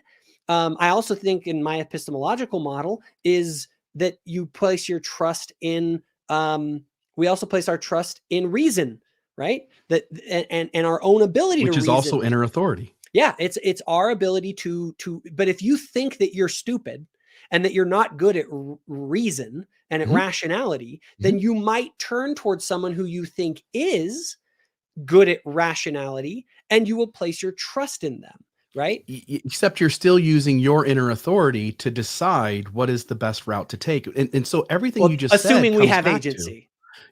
Sorry, I said poke that one. But everything you come back to still says that Jacob Hansen is still deciding inside of him on which issues he trusts Elder Oaks on, and which issues he trusts Mormonism on, and which issues you trust Christianity on. So at the end of the day, you actually are in agreement with me that the buck stops with your insides, except when a religious entity or system manipulates you in such a way as to say, no.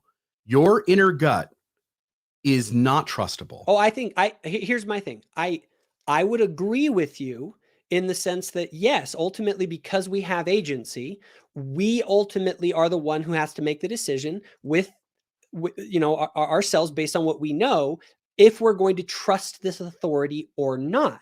Yeah. What Latter-day Saints do is they say, we believe that these people are trustworthy. Let's use a different analogy here. Okay. If the 12 greatest brain surgeons got together, totally unanimous, and said this certain type of surgery is bad for you, and they came and said that, and they said, look, I don't care what you think, you need to trust us on this issue. I think a person is fine to say, yeah, we should probably trust those people because they're the 12 greatest brain surgeons. Now, that doesn't mean you don't have to, but the idea here is you don't have to be blind to it. You can choose to say, no, I go against them, but we probably would advise against that, because if there are authorities that are worthy of our trust, it is perfectly rational to place your trust in a trustworthy authority. Are you suggesting that the top 15 leaders of the church after the SEC report are worthy of our trust? Yes. Wow. See, I couldn't get there because I look at them, they're not right. They're at any given moment, they're wrong about lots of things, but they express their opinion as if they're certain, which then leads members into perpetuating and holding bad ideas for generation after generation. The amount of, again, the SEC report agreed to by the church demonstrates that these leaders did lots of unethical things behind the scenes in order to carry out these shell companies. And by their own standard, they've said that folks who commit this degree of financial malfeasance have to repent and are accountable to a church disciplinary court. And so, but Bill, real quick, just to respond to that a little bit. Yeah, that's I'm feeling like I'm not getting the chance to talk as much as you. Real quick, and I'll give you the floor after this. That's the same line of logic that the people say, well, Fauci was wrong about X, Y, and Z, therefore we can't trust scientists anymore. Just because that's a bad argument. Just because a source is not infallible. And by the way, I'm not saying that they did anything wrong with the SEC thing. What I am saying though, is that just because a source is fallible and can be mistaken does not mean it is not trustworthy and worthy of our serious consideration and trust. I've seriously considered them. And again, we're back on faith crises. Everyone who had a faith crisis on some level lost trust in the thing they had a faith crisis over. Yes, agreed. We are discounting people when we act as if their issues of trust shouldn't be taken seriously. And so when I look at, should we take seriously the guys who are the COVID denier people?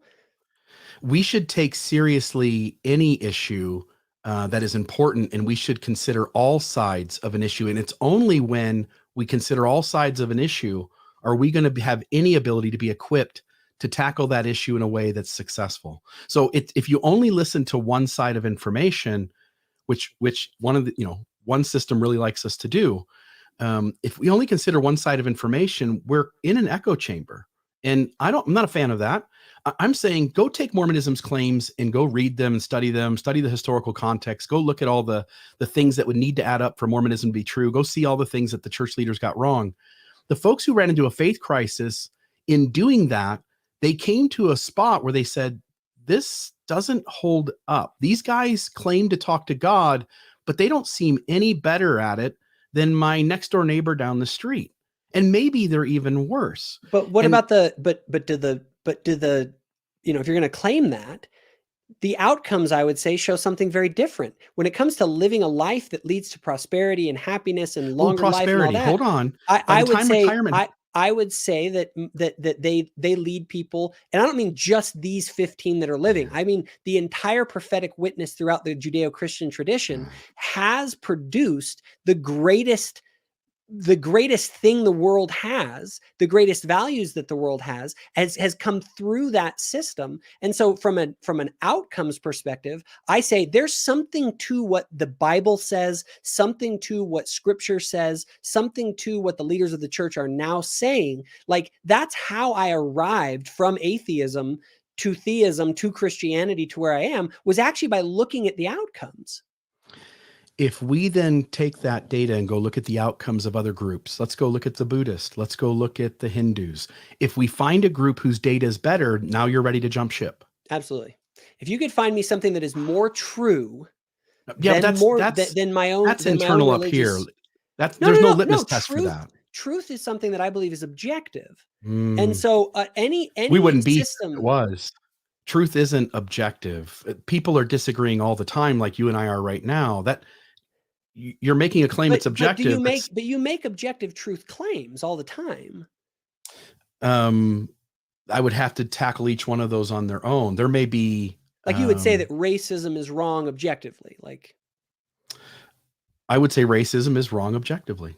See, that's an objective truth claim. So that presupposes that there is actually an objective truth. Or you can say that the Mormon church, like Joseph Smith, was not a prophet. He did not see God in Jesus Christ. That is an objective truth claim that you're making. So you believe in objective truth.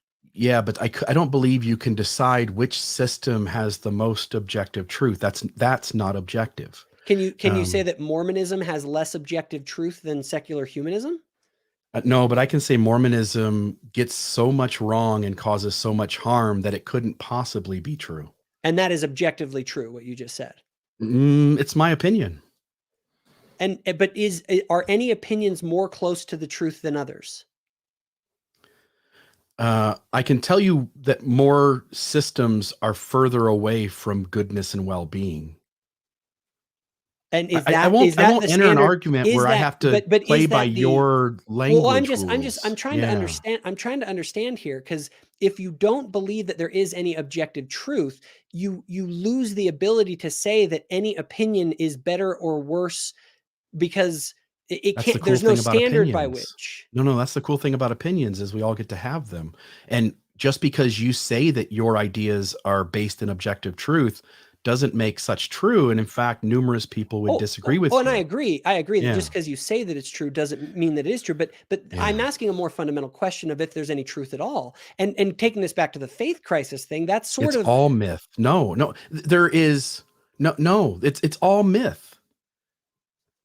At the end of the day, what I would call truth is what helps us to better treat each other kindly and fairly, to create equity, to create reciprocity and collaboration and kindness and fairness. But no, it's all myth. So no, there isn't any objective truth. This is all chaos. We're all stardust. We're all the universe expressing ourselves as humans for a little while. You've made meaning, but no other creature on this planet has done that. But you behave as though there's moral truth. Like, we can say that we don't believe there's any moral truth, but your behavior, you act very much as though there is moral truth, and that the Church of Jesus Christ of Latter-day Saints has violated that truth. And again, in the context of a faith crisis, when people are trying to reorient themselves to figure out the way that they're going to live their life, they need truth.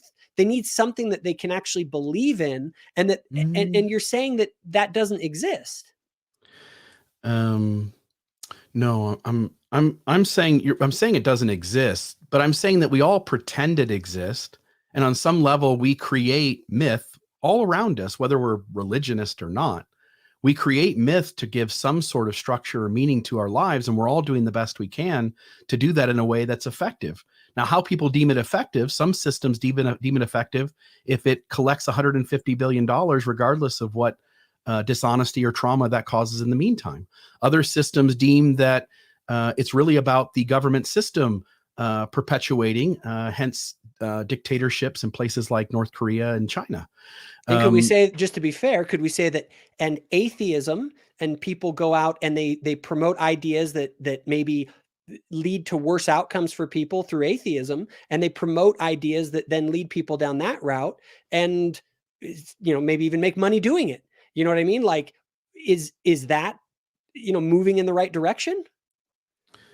Yeah, I don't know that. You're tackling this again. You have a full right to come to this conversation with the way you want to frame it. It's just not the way I would frame it. And what you're doing is you're saying that we can suppose there's a God, or we can suppose there's a Christ, and everything's better if we can just pretend that that's real, somehow get in our brain that that's the real way to do things. I don't. In fact, and frankly, that if you were to go to that slide that I had about the worldview, like, for me, it's all about you and me, Bill. We're human beings. Yeah. Okay, we're here. We're in this world, and I thought we were going to diverge at the level of, like, okay, you believe that there's a God and that I believe that there isn't, but we're diverging even more fundamentally than that. We're diverging at the level of, there is actually truth out there that we can get to know, because there is an objective truth that exists, and therefore we should both go out and try and discover what is true about reality. But you're here saying, no, there is no truth out there, and it's all a matter of myth and perspective. Is that the level of our divergence? Because I just want to understand our divergence. Yeah, but again, we're all going to create myth. It's all around us. We're all structured to create meaning. And so we human beings are going to create a myth, whether it's in religion, whether it's whether it's in patriotism or nationalism, whether it's in whatever it is. Our value systems are based in whatever myths are around us that we place value in. And I'm simply saying that we all are better off on some level doing that because it does give us human beings. Again, the rest of the creatures in this world seem to get by fine. The trouble is that we're conscious. We have a conscience. We have consciousness. And what that does is it forces us to make meaning of the world that is around us.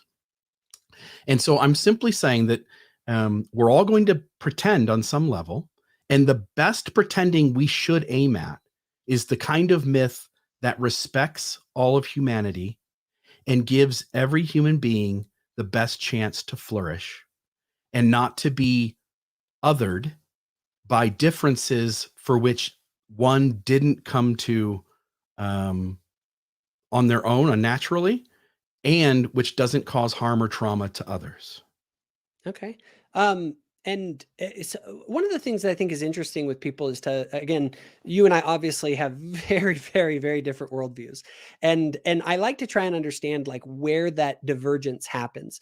If you could real quick, just on that slideshow that I have on slide number 3, I just wanted to pull this up because I honestly thought we were going to be at a different place in this.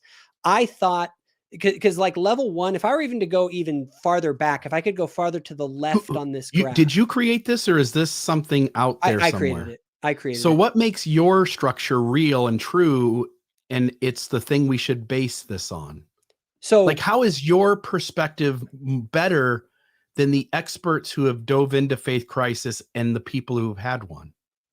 Well, I'm just framing the nature of reality as I see it, and that I believe that it is based on logical necessity. So one of the things is, but that's almost what I'm saying. It's like you and I, Bill, we diverge even farther to the left of this, to where we're even describing if there is a truth. Who creates the territory for the left of this? See, my point is, what I'm saying is that the only way for us to have a coherent conversation about the truth is if we believe that the truth actually exists. And that's different from it being able to be known, but to believe that there is actually an objective truth. And there is, in my opinion, because there is an objective truth, we can ask the question. In your opinion, though, but see, that means already that it may not be objective truth. No. My opinion about objective reality is my description and my witness as to what I believe is real. Okay. But there's no way to know whether that's actually true. Hence why lots of people disagree with your point of view from all kinds of angles. Yes, but Bill, I would say, you already said that you would say that there is no God, and that you believe that it is, that in reality, there is nothing like what I describe as a God. And that is a truth claim that you're making that is contrary to the truth claim that I'm making. Right. But the thing is, the only way we can adjudicate that question is if there is truth. If there is a right or wrong answer to the question, is there a God? I think I disagree. I think what we could do is the two of us could have a conversation on faith crises. We could present our best understanding of what's going on there and how to best help people. See, part of the problem is that we're talking about this inside a Mormon perspective. And the reality is that people are having faith crises about Scientology, about Methodism, about the Amish, about Hinduism. I would say they're having even more of those than in Mormonism. Mormonism's attrition rate compared to other religions is actually much smaller. And whether true or not, I would disagree with you. I don't know the data there. The church won't share its numbers, but whether that's true or not, it has no impact on what's real and what isn't. But see, the thing is you're positing that there's a reality out there about what is actually true in relation to that. And so if we're going to talk about objective truths, my thing is that once we get to the idea that there's objective truth, truth demands, just by the nature of reality, that there either is something that we've described as a God or there isn't, right? And so then we can begin to have the conversation that's in this graph. And no person could arrive at knowing that. Unless, and even if an angel or God himself stood before you, there are still explanations for that, which would mean that that's not the reality of what's actually happening. You're right. And at some point you can doubt everything. You can think that we're living in the Matrix and the whole thing falls apart. How do you choose what things to doubt and which things to believe? I use a collective witness of 5 different witnesses. And you invented this collective witness paradigm. I've done it based on the actual experiences that I've had in life, and that I can trust my eyes to a certain degree. Because it leads you to stay, and it led all your siblings, and something other led all your siblings to leave. No, this is, I think you're missing the point that I'm saying. I'm saying is I don't know that Bill, I am. do we have, sure. do we have tools, Bill, for understanding the truth? Do you believe that? Yeah, but the problem is I already know the conversation's flawed, because at the end of the day, the path that we take to figure all that out leads with you going, Mormonism is true, and any concern that's brought up that is deeply demonstrative of the church not adding up somehow gets removed in your reasoning, the path that you create here. But Bill, if there is no true answer to if Mormonism is what it claims to be, if there is no reality by which we can judge that, then it is all just myth and it doesn't matter. And it doesn't, there is no truth at all. Like, to say that there's no objective truth is to sink into a nihilistic hole that you can't escape I'm not from. stuck in a nihilistic hole, and so I disagree with you. And that's my whole point. I agree. I don't think that you do. I think that you simply need to amend your statement about the existence of truth, because you do believe in truth. You act like you believe in truth. Your behavior shows this, and that's fine. We can because have a of debate. The myths that I choose to believe. I do act as the, again, Jordan. You mentioned Jordan Peterson earlier. Jordan Peterson doesn't go on the record saying if he believes in God or not. He stays away from it. I think most folks can sort of sense from him that what he's saying is, the evidence doesn't really lead me there, but I know that my life is better if I choose to act as though I believe in God. And he uses that phrase, I act as though. I don't know, I'm not going to answer here whether I do or I don't. You're creating a way to talk about this topic that at the end of the day, all roads are going to lead back to Mormonism being true. And I know you're saying no, we can start at this level one and Mormonism doesn't even come into play. You could have a conversation that leads to some other form of Christianity. You could have a conversation that leads to deism or Islam, or I even believe like what you are saying, you can have a conversation that leads you to secular humanism, right? But that is predicated on that there is a better or worse option amongst this map that exists of belief. And I'm always asking people, there's that question, well, where will you go? Well, it's sort of like, here's the map, because there are certain categories. There are only so many categories of belief. People have been thinking about this for a long time. It's limitless. No. That's not true. In the granularity, it's true. But like, either a worldview posits the existence of something that we could say is God, or it says that such an entity does not exist. It's a binary break. I disagree. I could imagine other scenarios that maybe you haven't even considered. Well, what's a scenario that is neither there is a God and nor is it there, nor atheistic nor theistic, or I would say that doesn't have a God, or it seems like those are the only two options. I disagree. So I'll give you an example. And again, we're getting lost in the weeds here.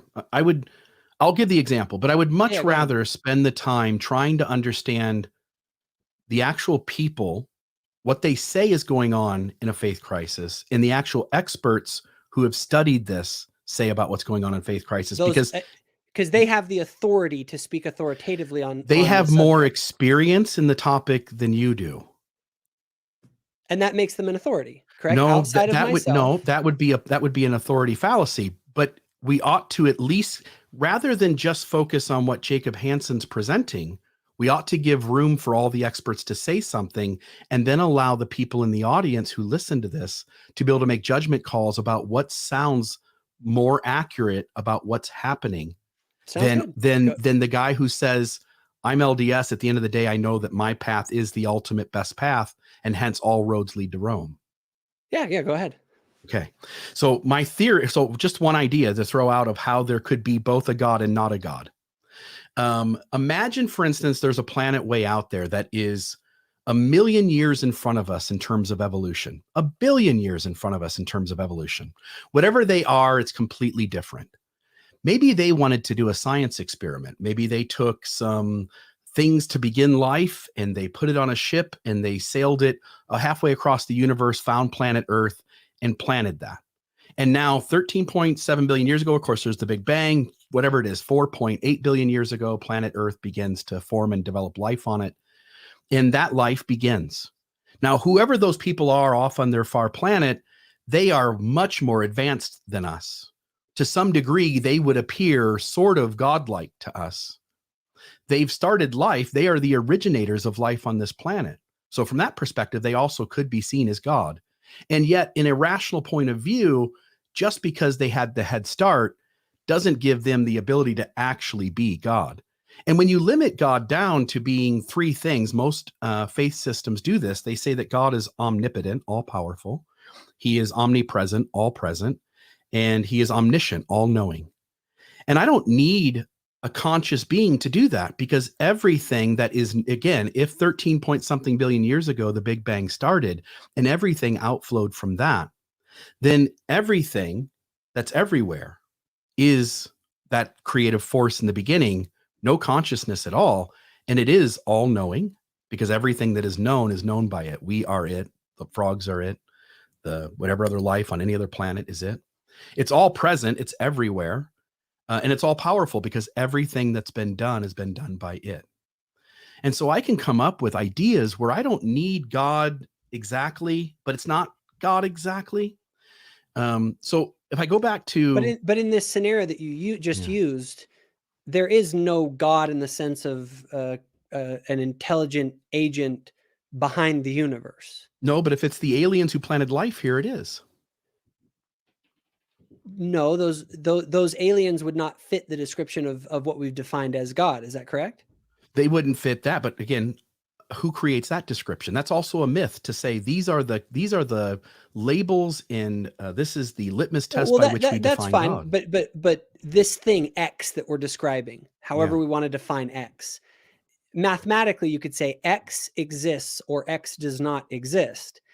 Now we'd have to figure out what X is, just based on what we're talking about and how we X define could be term. lots of things, and but X may not fit into the boundaries that you've created. Well, and that's fine. That's why it's X. It's some of the boundaries may be unimaginable. But according to logic and reason, it's logical that X exists or X does not exist. There's no other possibility besides those two possibilities. Something cannot both exist and not exist. So if we're going to posit X as physics might argue with you. The whole idea of like particles and waves, for instance, whether something is one thing when you don't observe it and it's another when you do. I'm not willing to get on board with your statement there. Fair enough. Can I? Yeah, right, go ahead. So Go ahead. Yeah. So John Pauline is a minister. I actually have a slide that has his credentials on. Let me pull it up here. Professor of New Testament interpretation at the Seventh-day Adventist Theological Seminary at Andrews University, spent over 2 decades. He frames it in a religious language. But here's what John Pauline says about the dark night of the soul. And by the way, you mentioned earlier the dark night of the soul. And you talked about it as if people get stuck here. And no doubt, certainly some people do. But most people, I don't think, get stuck here. The dark night of the soul is at the precipice of cognitive dissonance. When you are stuck between two choices, often in this situation, it's stuck between the religion of your childhood, the thing you feel loyalty to, the thing you believe is all true, and the evidence that you're getting that such isn't the case. And he says at the very height of spiritual success, something tends to happen that we least expect, usually between the ages of 30 and 50. When followers are increasing, people are feeling blessed, funds are flowing in to support the ministry, and awards are being given, comes a very unwelcome guest. It's a personal crisis many have called the dark night of the soul. Past certainties suddenly become inadequate. We call into question everything we have ever believed and everything we have ever done. We feel like failures, like we can't do anything right. We are humbled. Our world caves in. Our faith, which sustained us so powerfully up until this point, doesn't seem to work anymore. All of our answers are replaced with questions. God either vanishes from view or breaks out of the comfortable box we held him in. We hit bottom. We reach the end of our rope. We hit the wall and can seem to go no further on the spiritual journey. We have saved others, but ourselves we cannot save. We feel completely alone and abandoned by God. As one person put it, just when I got it all together, I forgot where I put it. And I'm just going to note, and by the way, I totally respect folks who know the issues and stay, and I know that you're aware of the issues. And again, I think there's ground to be given there, and I think that ground to be given has repercussions. But and again, I don't want to make this personal. I don't know your siblings, and I'm just using it as an example. Your siblings, at least some of them, I'm guessing, had a really serious faith crisis. Mm-hmm. Yeah, yep. Absolutely. And they did the hard work to try to put it back together. They wanted Mormonism. A few of them were listeners to your podcast, by the way. Sweet. So they put in the hard work to try to make it work. I, for instance, wanted nothing more than Mormonism to be true. I really did. It wasn't that I cast off my world framing for a different framing and then I deconstructed Mormonism. I deconstructed Mormonism and then I developed a different framing because it seemed more reasonable and rational to me. So as I investigated Mormonism and as your siblings investigated Mormonism, they arrived at things don't add up. And it's not just a few little things. It's not like we can go like prophets are fallible and that explains it away. It's that if I'm going to take my inner authority and I'm going to supplant it with something outside of myself, I need to have the evidence that that outside of myself thing comes up with better results than I do. And what I think most people who have a faith crisis and end up leaving the church, and by the way, I think most people who have a significant faith crisis, and I don't have data, nor would you have it to prove the opposite, but I believe that most people who have a significant faith crisis look at the issues deeply, end up out, and very few of them come back. And at least recognizing that the majority of people, in terms of how their brain tells them rational thinking works, that seems to indicate not that they're right or wrong, but that a significant majority of them seem to recognize inside them that rational thinking means that the church isn't true and they have to step away.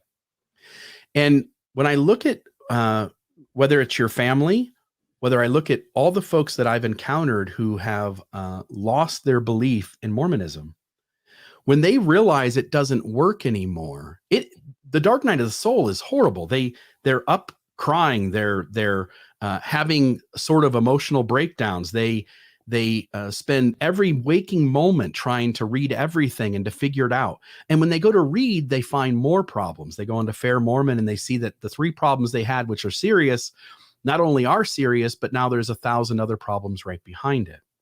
And I think the best way we can respect faith crises and what's happening is to recognize that this, if I go back to that map, this idea of faith development happening in this way, or cognitive development happening this way, is the human experience. And that when humans go on this journey, whether they were Mormons, Methodist, Amish, Christians at all, or some other world religion, whether they were Vikings who believed in Thor and Zeus, it seems as though the normal human trajectory collectively is to learn that the stories you grew up with aren't true, and they might and likely are even absurd, and that no matter how bad you wanted them to be true, and no matter how much good they might add to your life, or you think they added to your life, that at some point you decide that you want to be honest to truth and not pretend anymore. And so people let it go. And the moment they let it go, because Mormonism makes it tough, in other words, and you said to be that these things to be true, but again, yeah, you're in philosophy, and that's not where. Okay, that's fine. That's fine. I'll go back Please. to it. You go ahead. Just because you want something, again, I loved Santa Claus being true. It wasn't. And I had to deal with the repercussions of that. And it hurt for whatever, a week, a month, 6 months, whatever it was. The very next Christmas, going like, man, there's no Santa anymore. And yet somehow I still pass the myth on to my kids, right? Like we're all playing these games with stories. At the end of the day, whatever, and here's what I was trying to say, that Mormonism does this thing where when you lose your faith, you've already done the system's job of inoculating your children so that they feel a deep loyalty to the system, so that when you deconstruct it and step away, the system has taught your kids to see you as something less than, something tarnished that they need to keep some sort of force field up against. And we ought to recognize that not only are faith crises on their own extremely difficult, but in systems like Mormonism, they are made even more difficult because the risk of losing your marriage or the relationships to your family, friends, brothers, and sisters becomes really real. Like I remember thinking I had a if I told my wife I was having a crisis, that there was a 50% chance she would leave me just because of that reason. So do you And think it's wise to deconstruct people's faith if their marriages might fall apart? I think it's wise to give people truth and information and let people make the best decisions they can. Even And if again, you that can leads, play the even if that leads to bad outcomes, even if it leads to suicide and depression and all that kind of stuff. yeah, What you're isolating one and I'm thing not away from and all the just you know, others. I'm not necessarily disagreeing with you. I Yeah. actually am a believer that But people need to be told the truth, because I believe the truth exists, one, and two, I believe it's worth knowing. And so yeah, I'm not a pure pragmatist when it comes yeah. to the truth. Even if it's not true, even if the church isn't true, you would agree that truth is worth knowing. Yes. Okay, then I don't want you to fight me on it because we agree. So you can't play it both ways. And you've been doing that constantly in this conversation where you want to hold on to, and the other thing too, in these conversations, I'm more than happy to tell you exactly what I think and feel. Some of it may be contradictory to itself because, again, I recognize that this is all chaos. We're building myth. We're trying to make meaning. I would like, as the conversation goes forward from episode to episode or session to session, I'd really like for you to also share what you really think and not hold back. And so when you say you agree with me, but then you also want to push against the fact that I'm stating it, you're playing it both ways. And I feel like that's What, really unfair. is there something in particular you're referring to right now? The thing you just said, you said you agree that people deserve truth. Now, when I say people deserve truth, you want to make that to the audience. You want to portray that as something maybe true, maybe not. Let's talk about outcome. Let's just stick with it. Like truth, you think truth matters in terms of people should have access to information and be able to make the best decisions without any manipulation for their lives. Yeah, I think that people should. I think people Yeah. should have the truth, and I think that, and I think maybe in the subject, if we want to talk about a potential subject for the next episode, would be on the subject of truth and how we can know it, or what the nature of truth is. Yeah. I think that might be an interesting one. You also agree that people should have truth even if it hurts. Yeah. Okay. Now, I will caveat that though, right?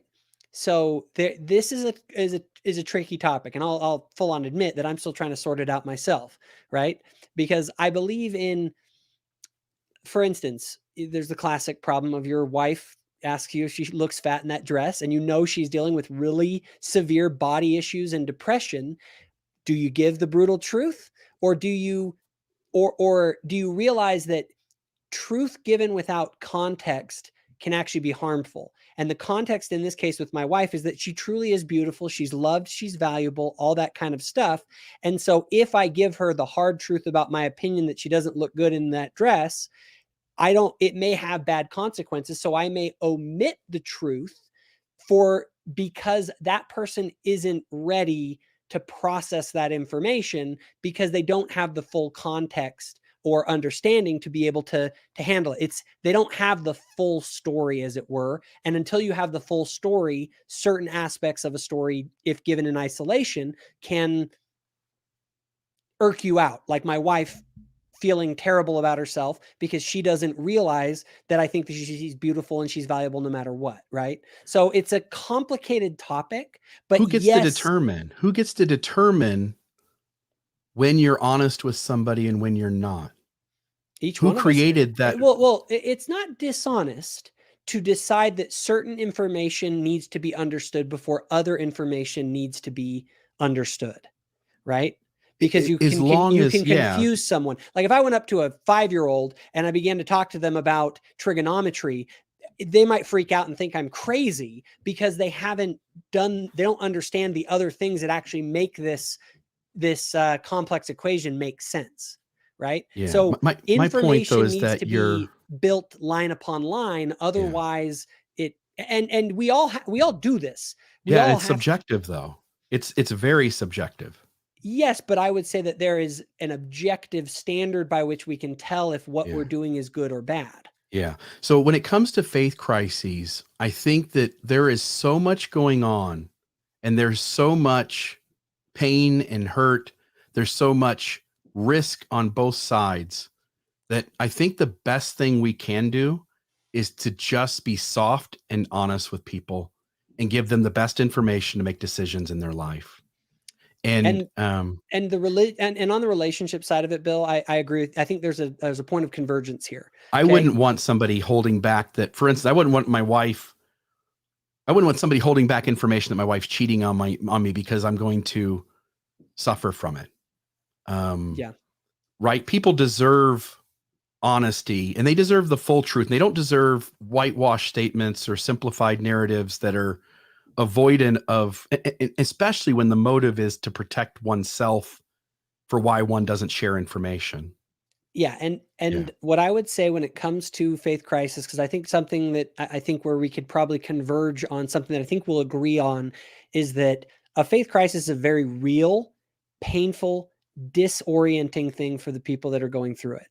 And we need to be very careful. And there are Latter-day Saints who do this wrong, that they think, oh, they just want to sin or whatever. No, there are legitimate, real faith crises that people experience. They're painful, they're disorienting. And my thing is if we want to help those people, I think the way that you do it is you help them at the level that they're at, right? Usually this is at level 1 of the conversation, right? To help them to find things that they can believe in, right? Because at some point, the way you come out of a faith crisis and reach some level of stability is to find something that you can believe in, something you can build your life and behavior around.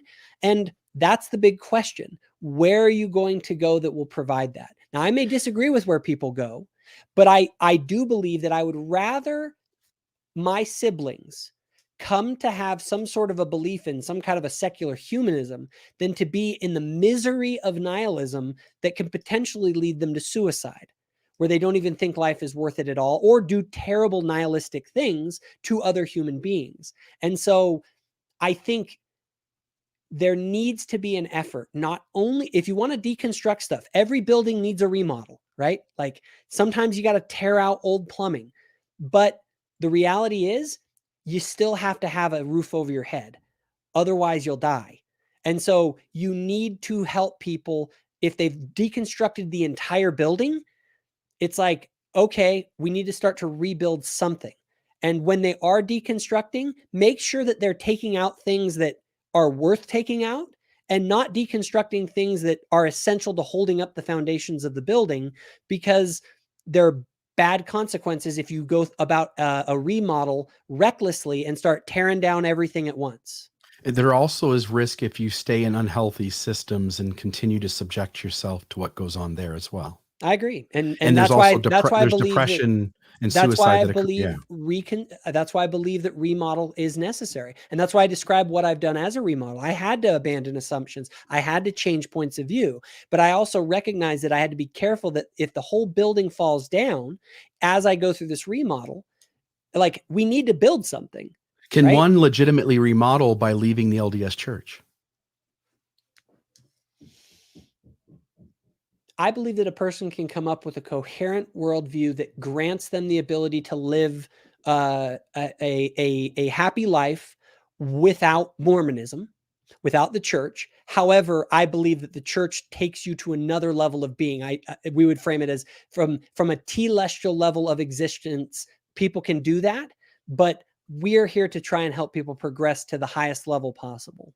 If we see again, you haven't, I understand you said in the beginning, I haven't been through a faith crisis, but I have had to change my assumptions. I've had to be Mormon differently. Mm-hmm. The experience I have with people who have actually been through significant faith crises is that the dark night of the soul is horrific, but that once they make peace with that, and I'm not, it's a whole nother conversation to go like, hey, the church made this person's wife feel like they had to divorce them. And now you look at all the horrible things that came from that. We'd have to go through all of that to measure it. But My point being is that when we take people who have been through significant faith crises, they've deconstructed whatever system they came from. They sat in the dark night of the soul for a little while trying to refigure out their identity.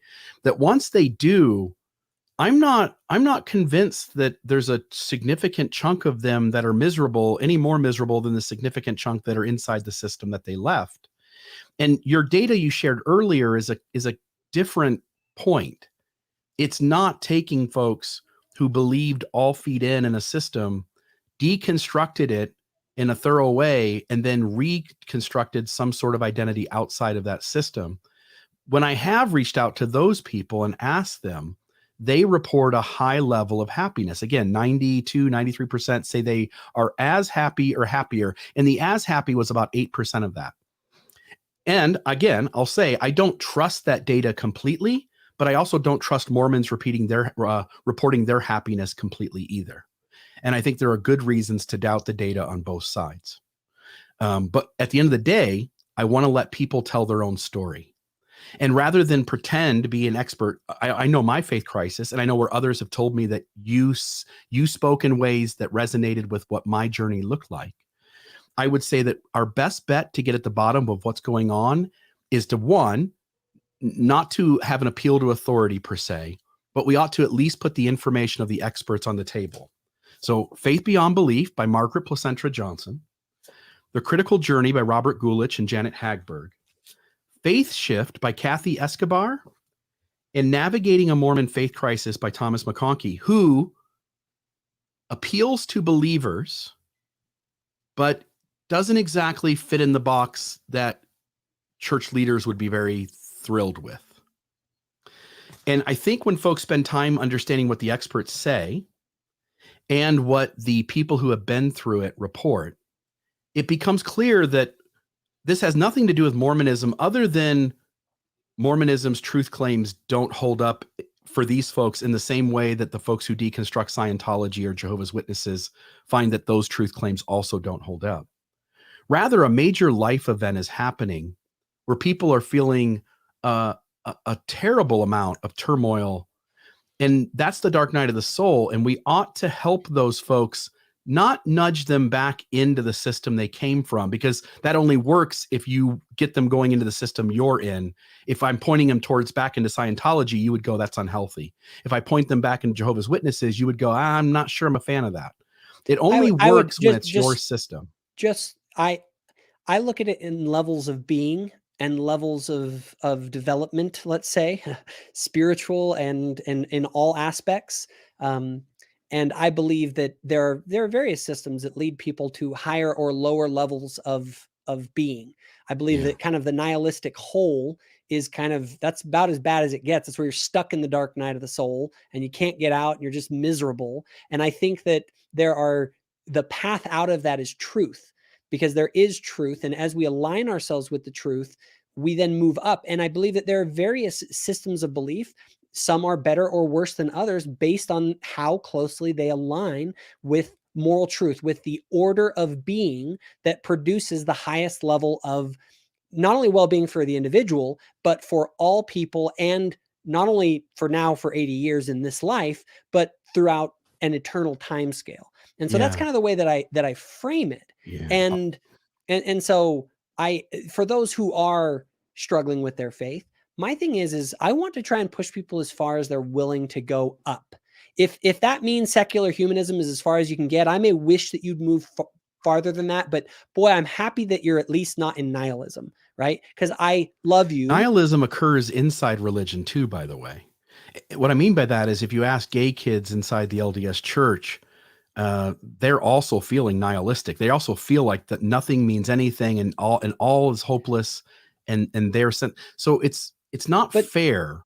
You're posing it as if everyone who exits church and deconstructs ends up nihilistic. But the religious effect. In fact, I think very few people do. The religious effect on suicide. Well, you're right. Very few do, because they bounce out of nihilism pretty quick because it's miserable. And so they go and find new things to believe in. And somehow that, I know, but there's something about your framing that still requires Mormonism to be the ultimate truth. And you seem to have a blind spot.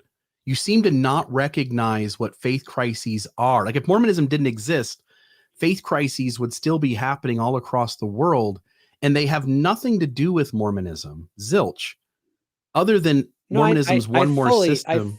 I fully recognize that. That's what I was Yeah, saying, and but that's why you're creating a I path. wanted to boil this. I wanted to boil Yeah. this down to where we can connect, which is that we're human beings ultimately, and we exist in a reality.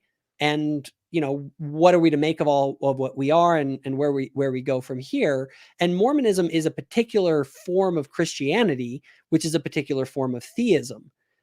And so I wouldn't say the broader idea here is that, and my main point in this whole thing that I want to get across to people is that a faith crisis is when the whole thing gets deconstructed. And as you go through the process of deconstructing, you can't stay in deconstruction mode. You need to reconstruct something. And I frankly am very interested in what people construct, because I want to see, is it stronger than what I have? Right? Is it stronger and better? Is atheism stronger than theism? Within theism, is Islam stronger than Christianity? Is secular Buddhism better than Mormonism? Yes, 100%.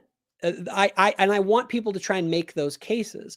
I have arrived at the best description of the universe is that there is a God. I have arrived at the conclusion that among the available descriptions for God and narratives about God, the Christian narrative is the one that I find the most compelling. And then within the Christian story and narrative, the most compelling Christian story that's out there about what Jesus Christ is, what's he up to today, is the narrative given by the Church of Jesus Christ of Latter-day Saints. Now, where did I go wrong? Maybe I went wrong, like you would say, at the very beginning, that there's a God, right? Like, so we can have that conversation, but these are separate conversations. And because what I want to see is, is there a case to be made? Does someone have a more compelling argument than the ones that I've heard when it relates to atheism and theism, when it relates to specific narratives about God, and when it relates to specific narratives about Christianity? And when I began to think of it in those terms, yes, I can find problems in the Joseph Smith story or whatever, things that make me doubt. But ultimately, I still go, but still, as a Christian, this is still the best that I've found. And so I don't need to have I don't place my faith in that which is perfect, per se, the perfect narrative, let's say, because I don't think it exists. I place my faith in the things that I think are most likely to be true. And I think it is most likely to be true that there's a God. And I think that it is most likely true that God, when considering that he interacts with the world. I'm a theist. And then out of that, I say, okay, this God interacting in the world, what's the most probable evidence of God actually interacting with the world? Jesus Christ story is where I go. And then if I go, well, all right, I'm a Christian, what's the most probable kind of, where did Christianity go from Jesus? This is the narrative that I have right now. And here's the thing, I could be wrong. Like, fine. But I want to understand why. In fact, statistically, you probably are wrong. Look at the collective view of the universe over billions of years, and you're in this little tiny group as an insider. Like, again, step outside of your own shoes for a moment. Isn't it statistically insignificant, the chance that you're actually right? There are many, many things that are true that are statistically not likely to be true. Yeah, but we don't believe them until we actually have them present themselves with evidence that is convincing. You're right. And that's what I look at. So I go through the map and I start at the beginning and I say, is there a God? And that's level one conversation. This kind of argumentation works with flat earths and it doesn't. It absolutely does. It fails at the very first level. No. That's not what I'm saying. What I'm saying is that the way in which you form an argument where you go, Mormonism is the most likely thing to be true, is the same sort of mindset and mental gymnastics that the flat earther makes. In other words, you have your evidence and you're sure that your evidence is better than the evidence that the rest of the world is presenting. But the rest of the world is going, Mormonism is absurd. Then the thing is that you're using a wood tool. Start at the first level. The first level is at of the paradigm you created. what I'm saying is of the binary that God exists or God does not exist. And that's the first conversation we have. And Bill, you and I, if we wanted to have a productive conversation, would have to have a conversation at that level, because that's where we diverge. Actually, we diverge even No. further than that. We diverge at the very notion that there's even objective truth at all. And Yeah. so my whole thing is that you have to start at the beginning of you have to go to the very foundations of belief at all. If you're in a faith crisis, and start to build from there. You've deconstructed down to the level to where you're saying there is no even any objective truth. And so if we were going to have, if I want to have a conversation with you, that's the place where we have the conversation, because you're never going to arrive at the conclusion of Mormonism based on, unless you go through that logical chain. And so I don't, No, Mormonism doesn't require any logical chain to arrive at Mormonism. Mormonism says, read a book, pray about it, trust your feelings, and if your feelings say it's true, get in the waters and let's go. Sure, it does. Well, I'll put it this way. It does have that sort of a narrative once a person believes that there's a God and that they believe in the Jesus Christ of the New Testament. Because remember, to have a prayer, you have to presuppose that there's a God that you actually are praying to. And to pray in the name of Jesus Christ is to presuppose that Jesus Christ was the Messiah. And then you're going to presuppose, if you have those premises built, you're going to believe that there is actually a Holy Spirit of God that can manifest the truth unto you things, which is what Jesus taught. And so it's not crazy to ask people who are Christians to pray to God, and that God will reveal something to them. That's not irrational at all once you accept those presuppositions, or those premises for the argument. Because Bill, if Jesus Christ actually existed, you're saying that's rational. I have to disagree with you. It is completely irrational to ask somebody to study a religious system, to read material in it, to pray about it, and then to trust some internal, what feels like spiritual experience to know whether that system is actually right. Yes, from your perspective, because you reject the premise that God exists. Hold on a minute. That's not right. So if God exists and Jesus is the Christ, then that isn't irrational to that expect process God to answer. Works outside of Mormonism in systems that you would say are demonstrably false. For instance, I could play a video. Let's just use the FLDS, for instance. An FLDS person goes about getting their testimony the exact same way that a Mormon, a Latter-day Saint, goes about getting their testimony. Okay. They have the exact same sorts of feelings and experiences. By the way, we should, for session 3, we should talk about how a testimony, what it is and how one gets it. Yeah, that's fine. The FLDS engage Mormonism getting a testimony in the exact same way that a Latter-day Saint does. And they come up with answers of certainty in the exact same way that you do. And from a Mormon perspective, their answer isn't true. And we can find some loophole by going like, well, they're coming, it's degrees of truth and God's bringing them along. But the moment you say that, if you do, the moment you say that, you're also admitting that maybe you're the one who has a ways to go and you're the one being brought along. There's no way to discern the testimony of the FLDS person as true or false versus your testimony as true or false. Hence, it becomes a completely subjective experience for every human being to deem whether their spiritual experiences in Heaven's Gate or Scientology or Jehovah's Witnesses. And we already know that religious systems manipulate people, Scientology with their e-meters, for instance, into having experiences where they feel like something true is being given, but in reality, they're being manipulated to believe in a specific system.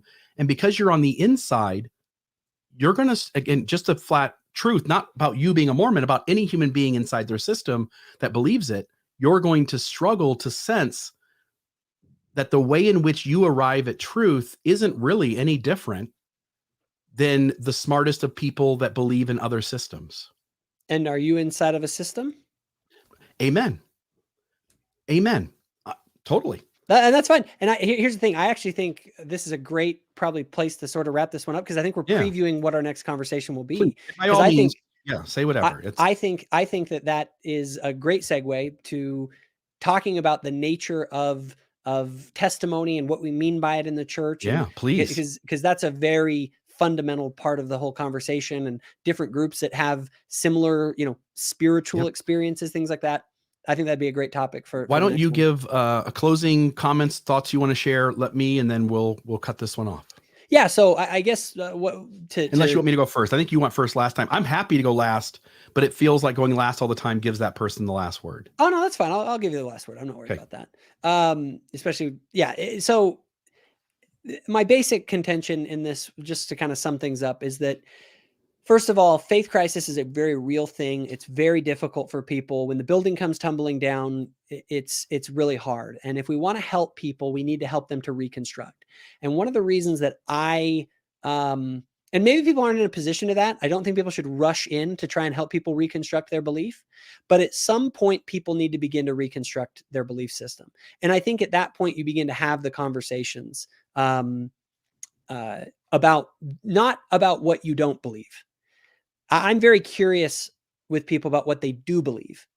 And I go through that map that I had that essentially is my way of saying, look, let's go through this and see where do we diverge and why, and have interesting conversations about it. You don't need to be all crazy. And, I think that there's a very interesting conversation to have. There's lots of very interesting resources on all of these questions, and they go far beyond Mormonism. In fact, that's kind of my point here. The point is that this isn't really a Mormon thing per se. What's going on is that people are deconstructing Christianity. They're deconstructing theism. They're deconstructing morality. They're deconstructing truth. And you start to find out where you're really lost, and you're asking yourself, what am I? And what the heck is this all about?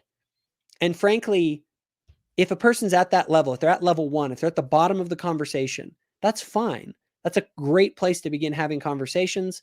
And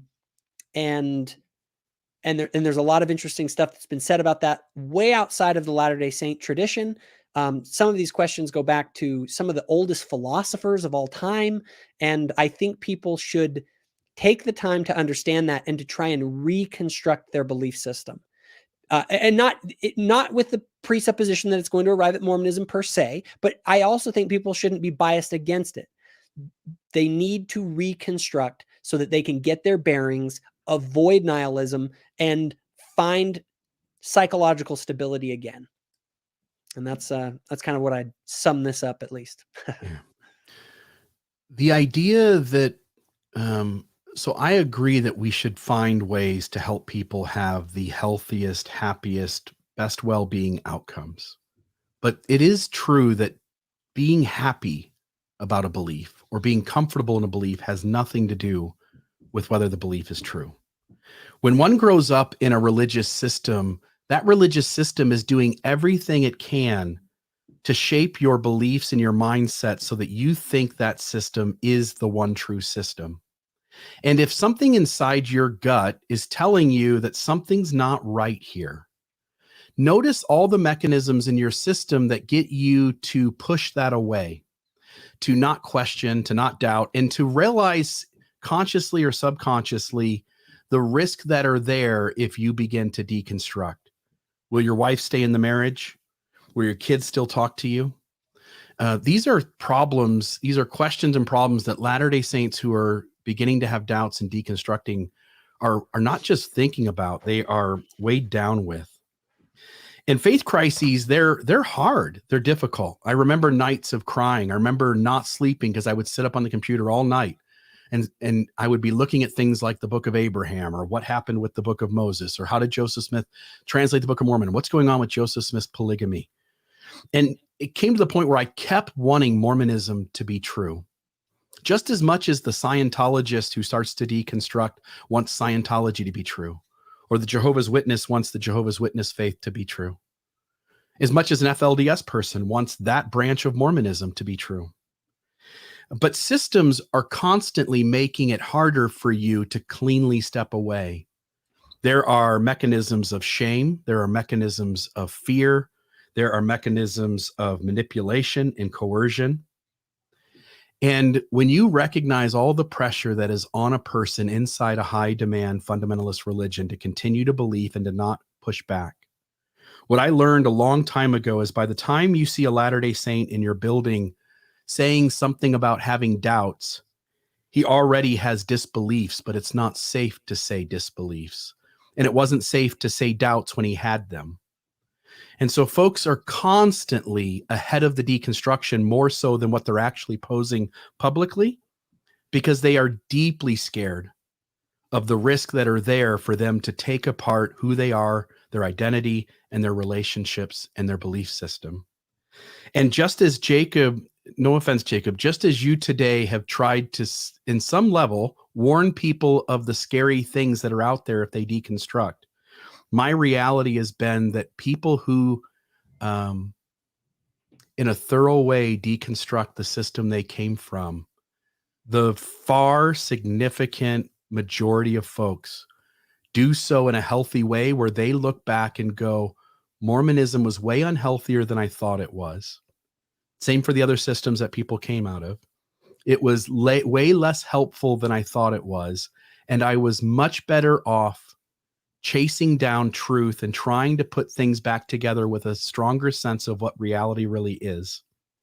And I would want every single person, I wouldn't want to speak for them and decide whether that process is good or not. I'd rather put the information on the table and let people make their own decisions about what is true and what isn't. And then to trust people to make the best decisions, as long as they've got the information, to trust people to make the best decisions for their life. And I'm super cool whether you stay or whether you go. All right. Well, Okay. thank you, Bill. Okay. Thank you, Jacob. Have an awesome day. And hopefully I'll see you for the next one. All righty. Take care. Okay. Bye-bye. Bye.